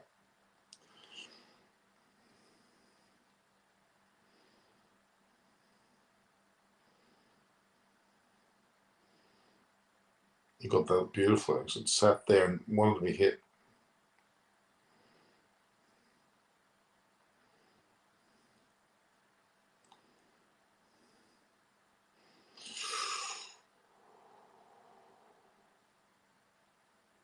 Is he out? Looks like he's out. No. Yep. Mine, after hitting a magnificent 6, it's just got caught behind.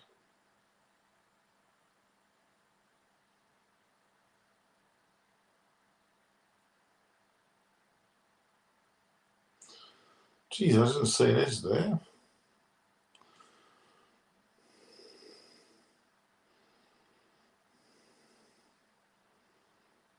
Obviously, he nicked it because he's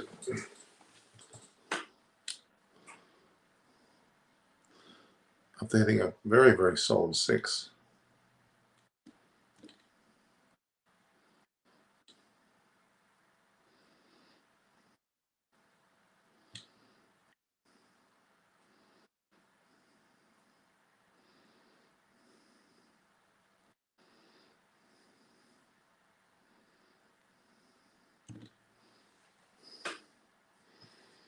Livingston, now he can hit. We all know he can hit. No one else hasn't gone yet. Morgan hasn't gone yet.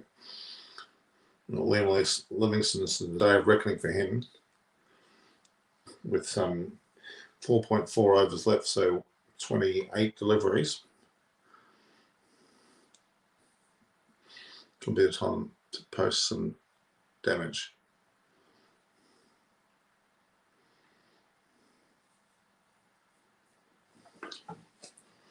Morgan has decided to let Livingston go ahead of him.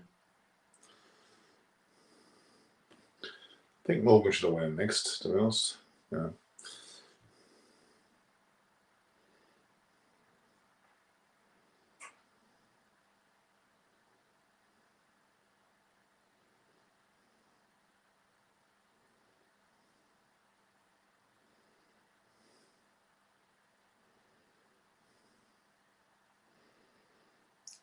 Must have clipped a notable edge.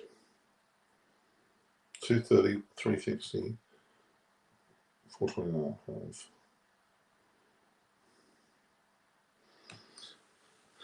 Who would Australia rather face in the finals, New Zealand or England?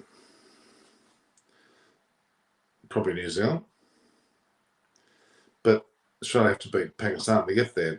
Let's not forget.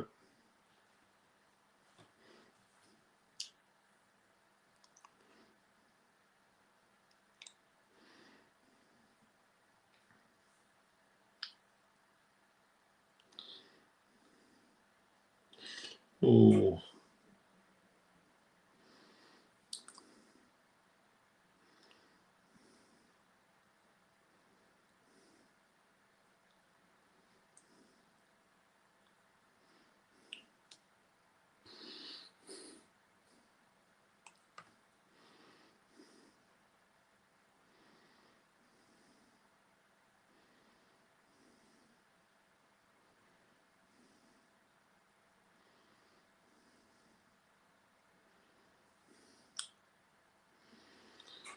It's got 8 off the over.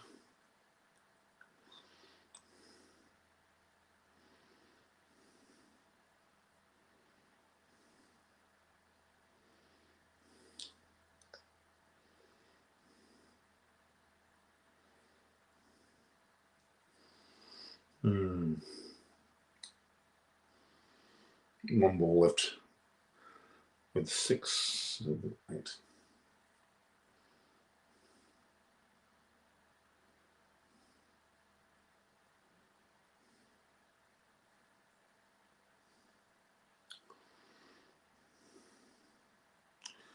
Three for 1 with 9 off 16.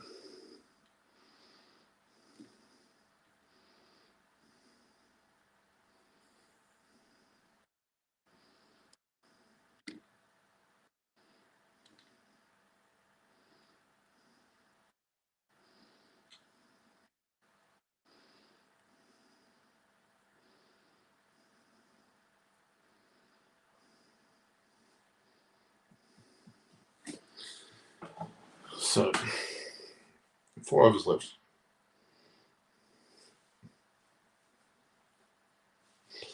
Tim Southey matches Asim Malinga for most wickets in T20 internationals.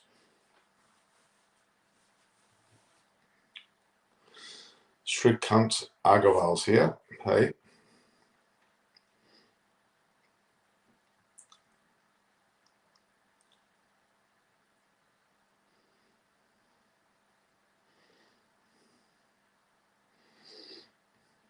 You sleepy a little bit? It's now 2:20 a.m. Livingston's hit that hard.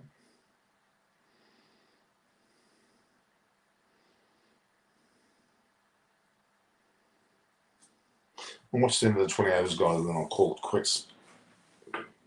And we should get a pretty good gauge on how the game's going at this stage.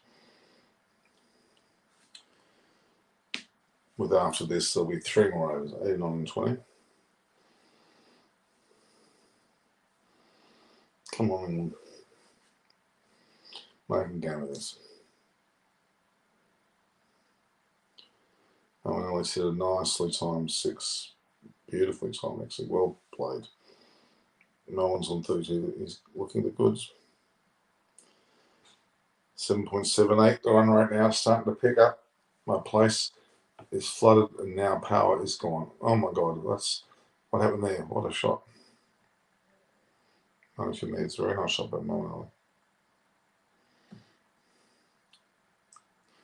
So what are you going to do? No name.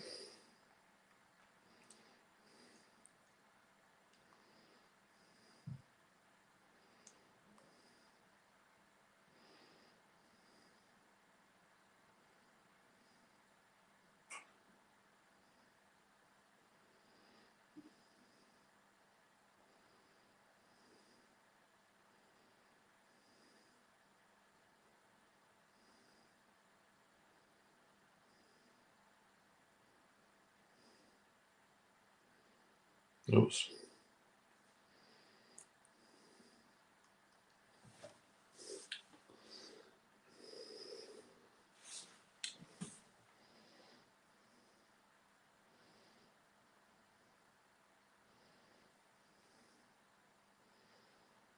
Moen Alex 32.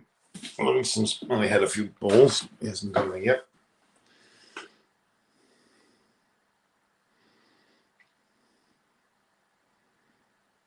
Oops.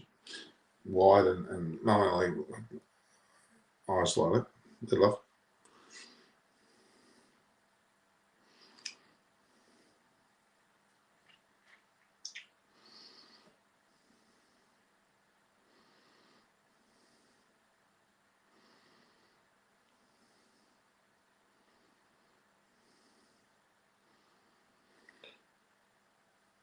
Play that off the other sofa and make that 9. In fact, they're going for 2. And they're getting low. They've got 10 now. 1 6 wide, 1 6s. That's 8 and 10. So yeah, that's pretty good.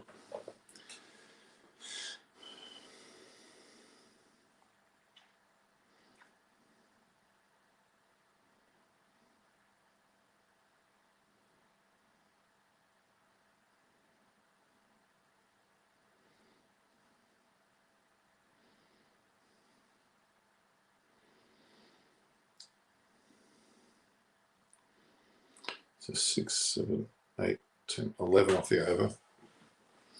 11 off the over. It's pretty good.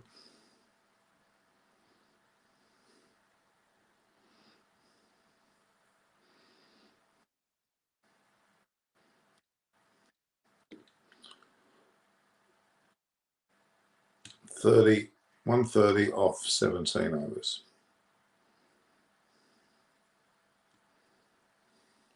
Three for 130 off 17 overs.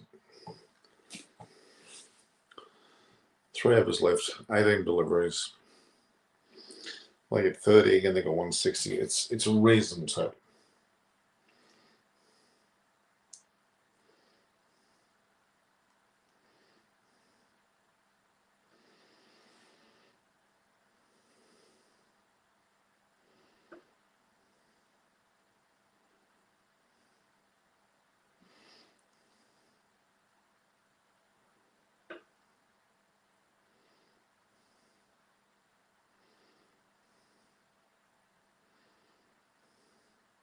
Milled the ball. Moen Ali's absolutely clobbered that. Another 6. Beautifully played. And there's on 41.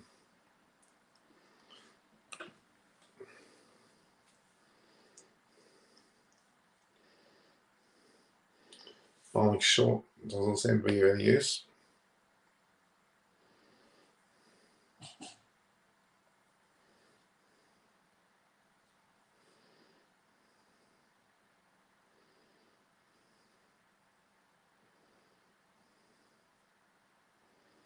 I'll tell you what. 7.92, they're almost on 8 p.m.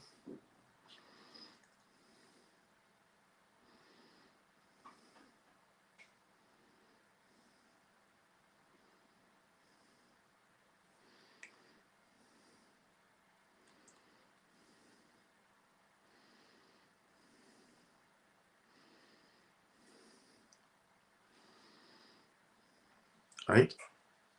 See, 80. That's the 64. 144.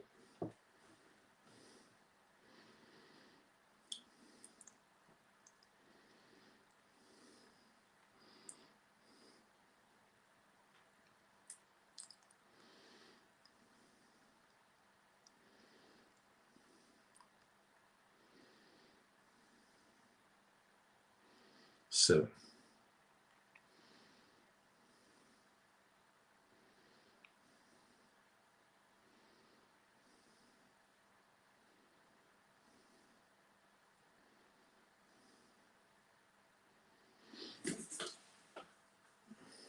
A single there. 8 off the over already. Score predictors 169. I'm saying one close to 168.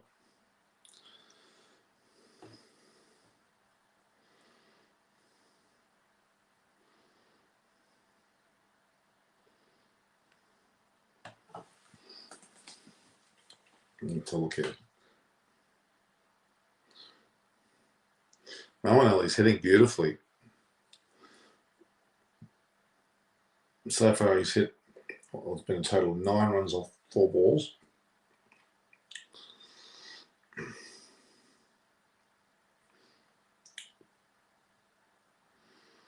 They get 5 off the rest of the over. They're exactly 8 and over. That makes 160. 2 overs left.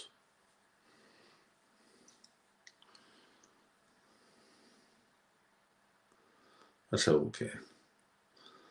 Oh no, he's 43 or 31. That's a massive wide.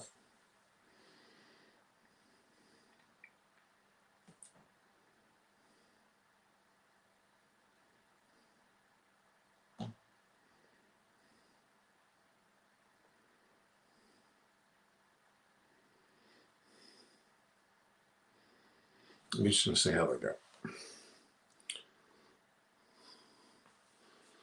CSK Warrior is what Mawanelli is. Yep, absolutely. Sure, let's go 160. Is that enough?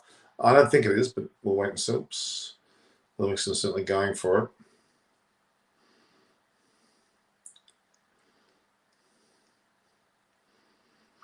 $160. If they bowl well, it should be enough. But if they don't bowl well, it won't be enough. It's simple as that. And then, where is your crib?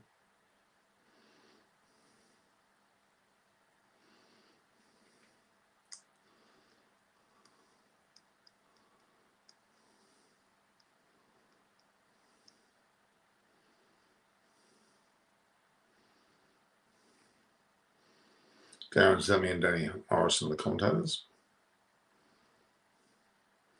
Well, Liam Livingston has absolutely clobbered this. Huge 6. 146 for 3 off 18. So they've gone over 8 and over. Making it hard for New Zealand now. Well, they had that over there. They had 16 off that over.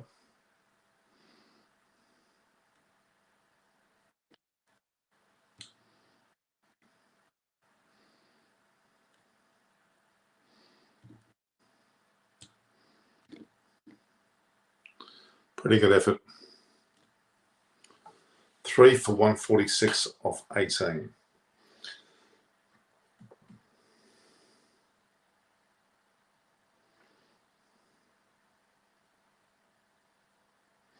So most sixes in T20 internationals in 2021. Glenn Phillips is at 93. Livingston 86. Evanils 82. Puran 57. Pollard 55. So Livingston's right up there. 86 is only 7 behind Glenn Phillips. I didn't think he was in that many sixes. No, so 3 for 146 after 18. It's over 8 and over. No one's hit a ball quite nicely there. First single.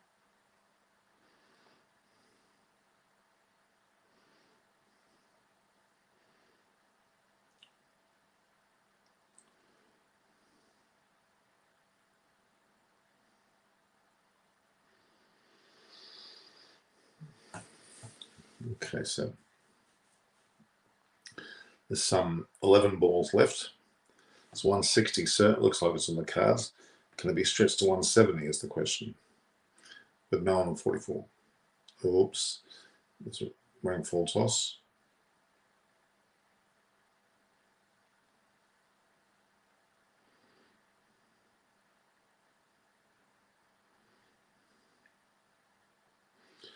So really,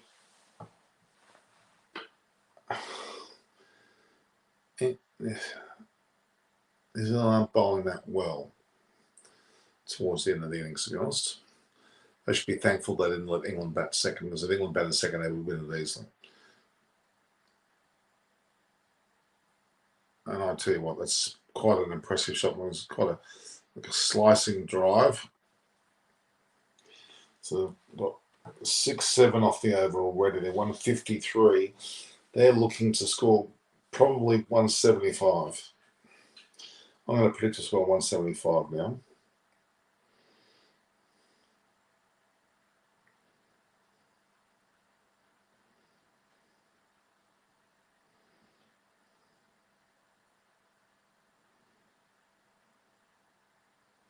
Scores 153 with 9 balls left.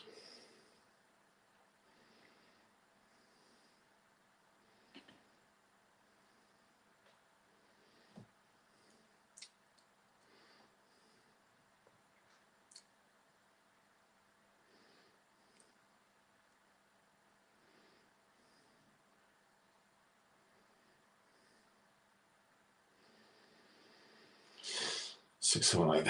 8 off the over so far.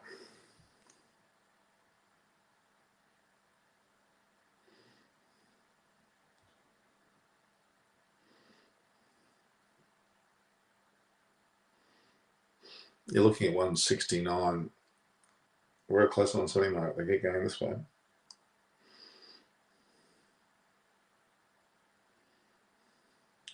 Good short ball.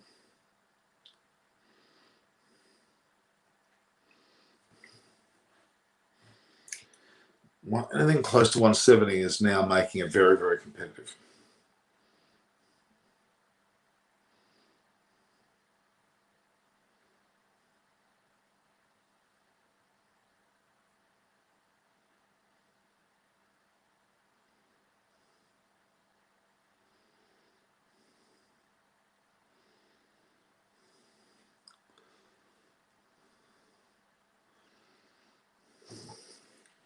It's 2, 6, 7, 8, 9 off the over. 6, 7, 8, 9. Is it there? It is there. So 9 off the over.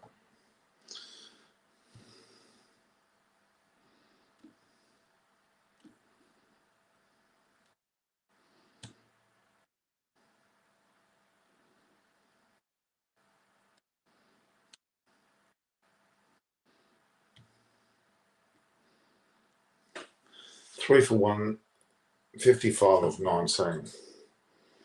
The run rate of 8.16.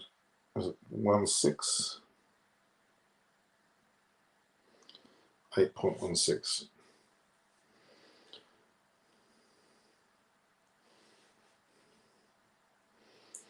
Noel on 45 not out off some 34 deliveries and Livingston 17 off 9. So they're both done quite admirably here. And Neesham's on the last over. Okay.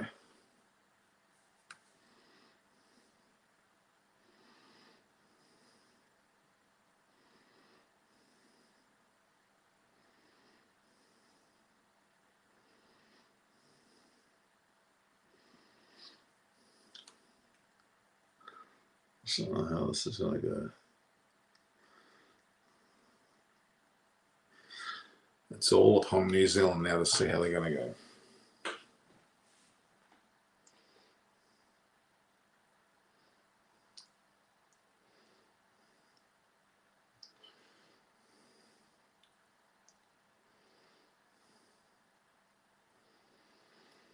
Nisham's given the last over here at bowl first ball.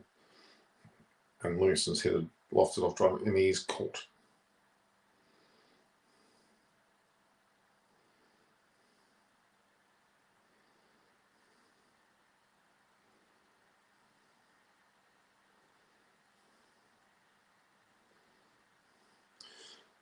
It looked like a good shot, but the man was right on the boundary where he should be, and that's what's crucial there.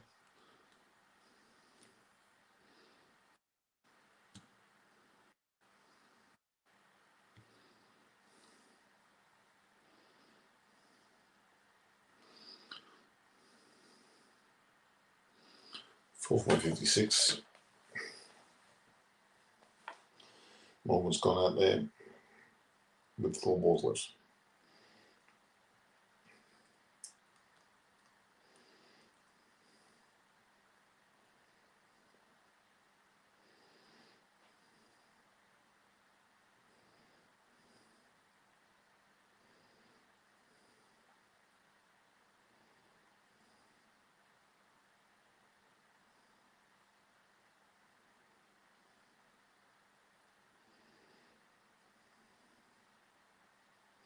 Oh, and Morgan, age 35.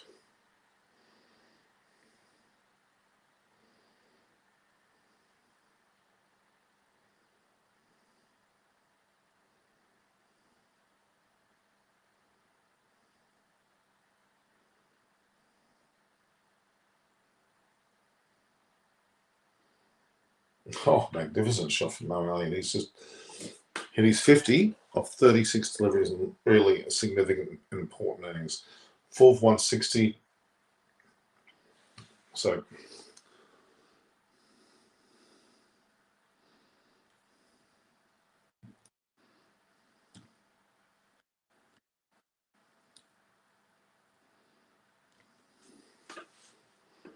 this is a good total now. They can get it close as they can to 170. It's going to be a difficult total. 3 balls left. No, I see the ball. It looks like it's at least it's gone for a single.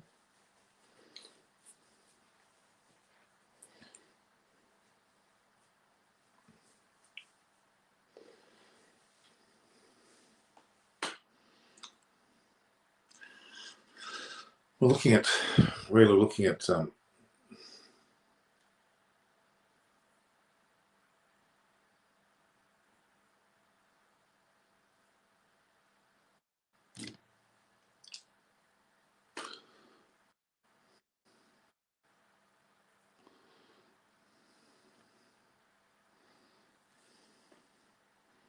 that's a wide.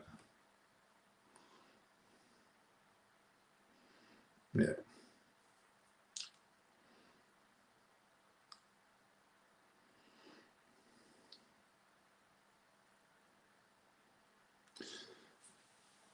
So far 5, 6, 7 off the over. 2 balls left.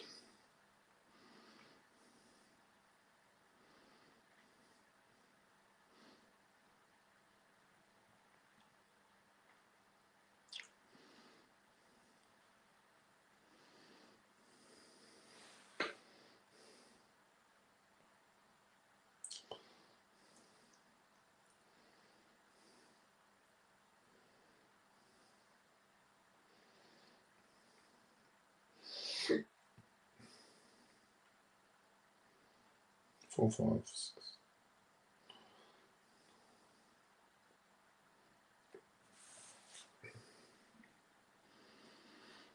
Nine off the over so far.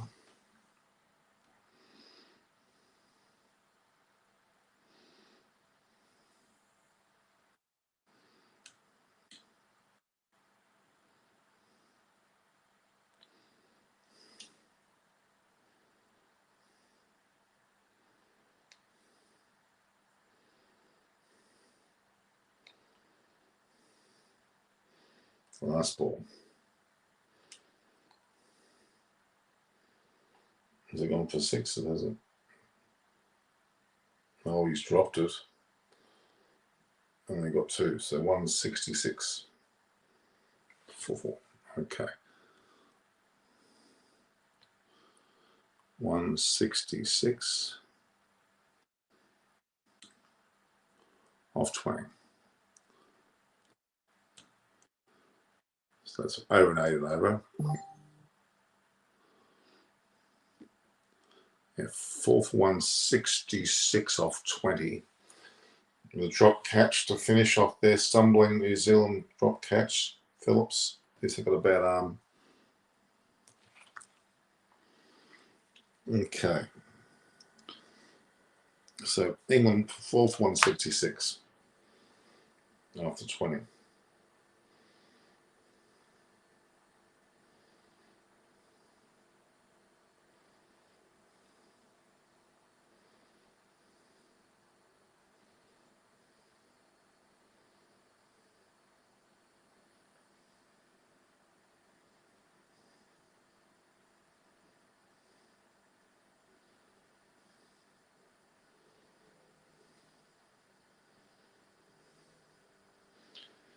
It's not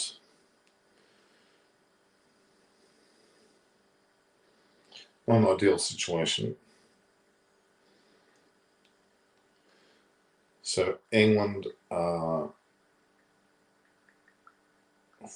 for 166 after 20. New Zealand need 167 to win.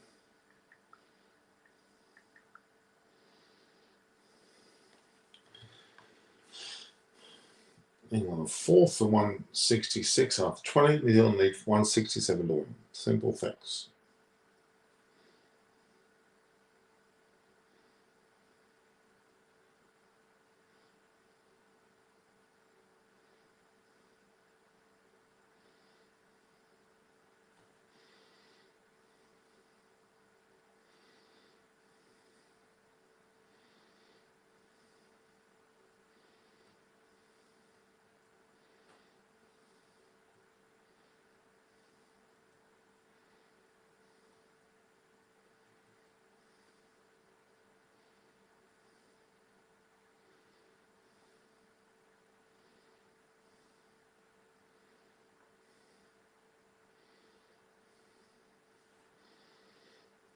Yeah, looking good.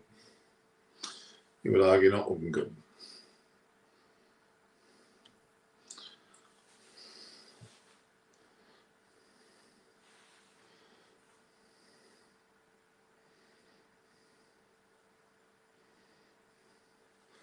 So there we have it. England are 4 for 166 after their 20 allotted overs. No name, that is not my favourite match. To be honest, I don't care who wins as long as the team beats Pakistan. You know what's right. Okay, all right, well.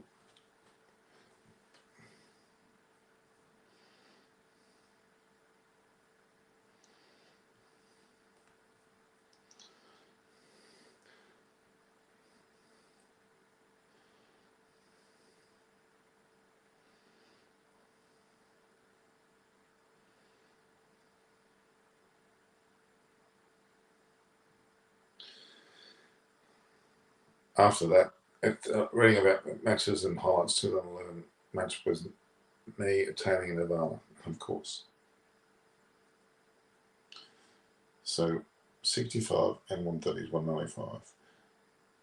225, 425.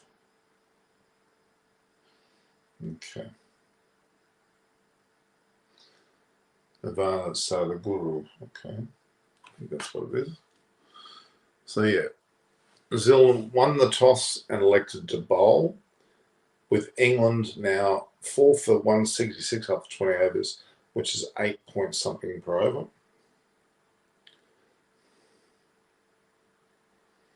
New Zealand have to get that 167 to win.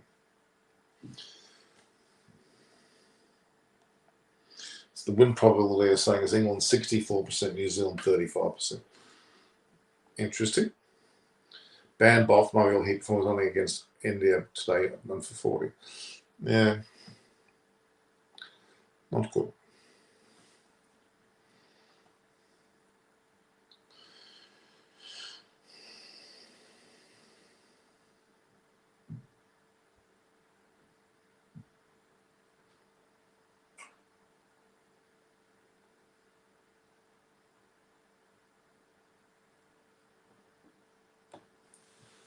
Bandbolt. Why would you want a Bandbolt? Is the Arjun Chopra still hosting? Arjun Chopra. Bandbolt. What about? I hate. Oh, okay. I hate them. Well, India should be familiar with him, the Bolt playing. Okay.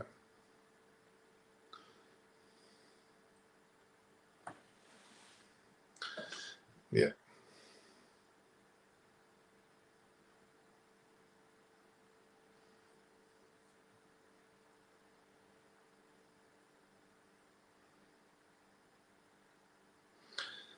All right, no, that's not Chopra. I don't know when this Chopra. Akash Chopra. Okay.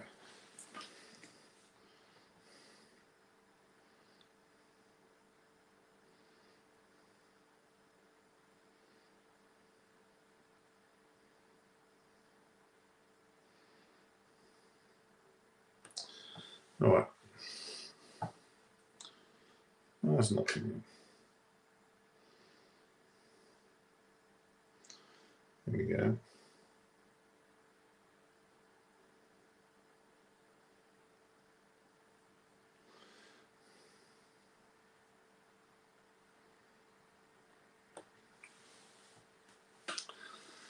All right. After 3 hours, I think it's time. Okay, guys. All right. Stay tuned for the game. Hopefully, well, New Zealand are going to try and get the 167 to win, or England can defend the 166. Let's discuss the New Zealand versus India series. Says in Islam, England will win for sure. I don't know. It's a bit early to say that. You can't say that for sure. What time was it in India? It's now 9. Well, once it was 2, was it 3? It'll be 9:30, correct? Well, it's getting close to 9:18 p.m. actually. It's 9:48. It's 2:48 a.m. here in Australia.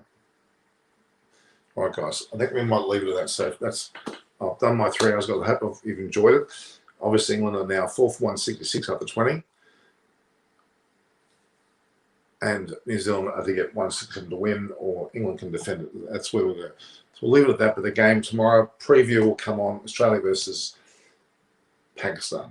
And I'll be with some interesting people tomorrow. So all the best, guys. Enjoy. Unless you've got some questions you want to ask me, it's up to you to ask me questions, because otherwise I'll go. I just want to see what the score is there.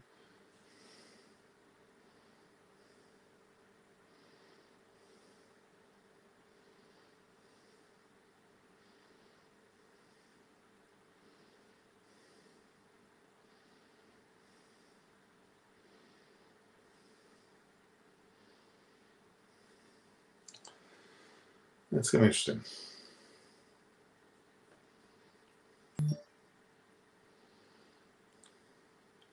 Kelson's is Kelson.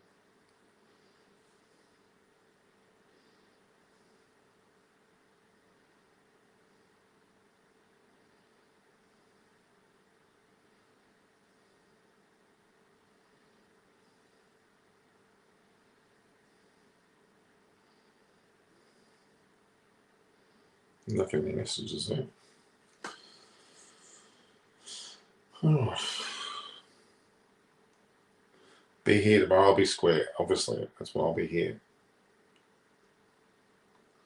Please, if you're viewing, make sure you view, like, and share, and subscribe. For God's sake, hit the subscribe button, and make sure you hit the notification button.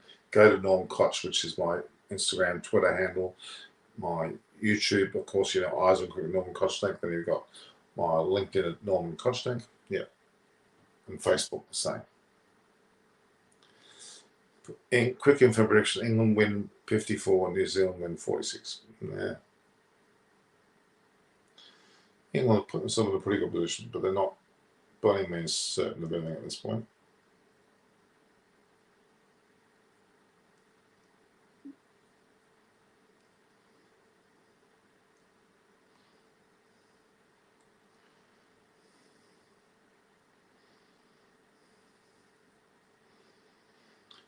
Oh, here we go.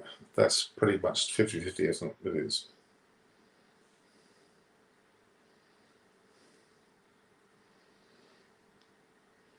Wokes is out there already to start the England innings. In fact, England is already back out there to play. England bowling, I should say, to the New Zealand batters. They've got to get 8.35 runs per over. It's a bit of a tall order.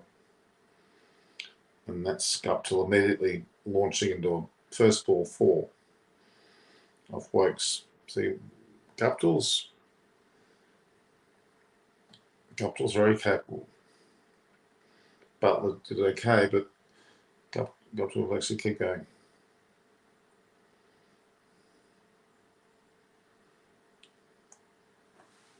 He's look at what England away. They know what they've got to get now. They know what they've got to do.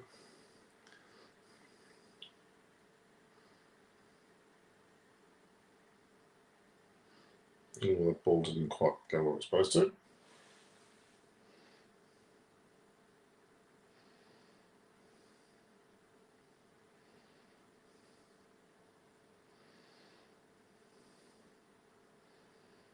Yeah, it did swing away.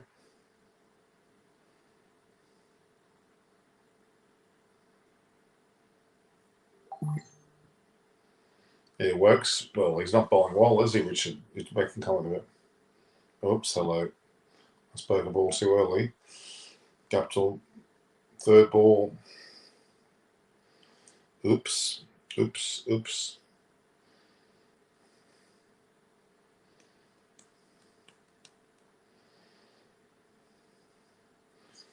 Well, that's a pretty bad start. Guptill's an important part of the batting lineup. He's out third ball for 4. That's not a good start.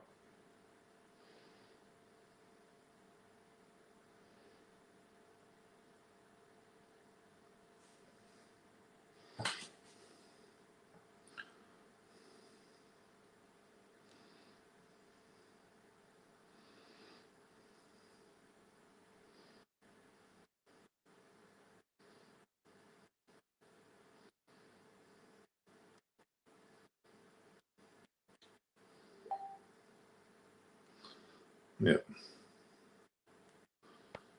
There's one.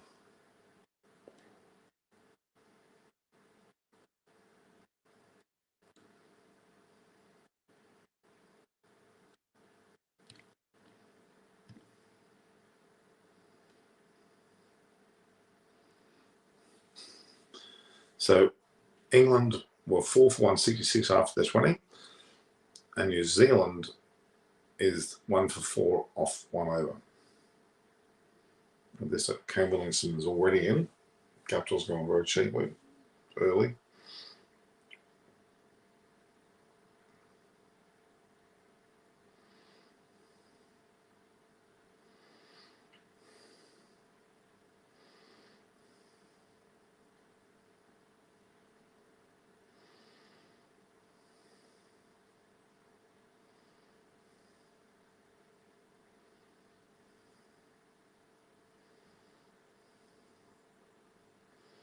Jason Roy gleefully was up there.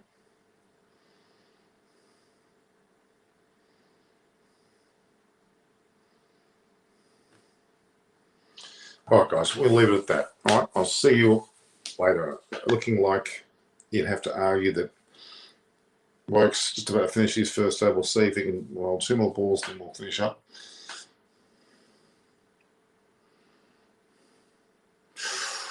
We'll beat the bat there from Williamson goes. That's it for New Zealand.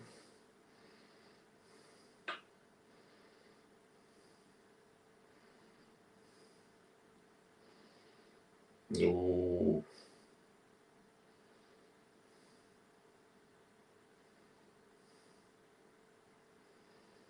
Too much dabbling going on there.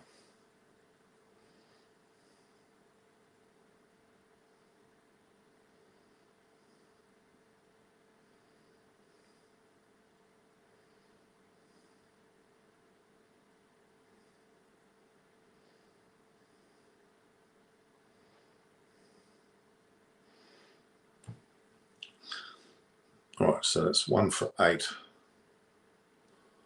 off the first over.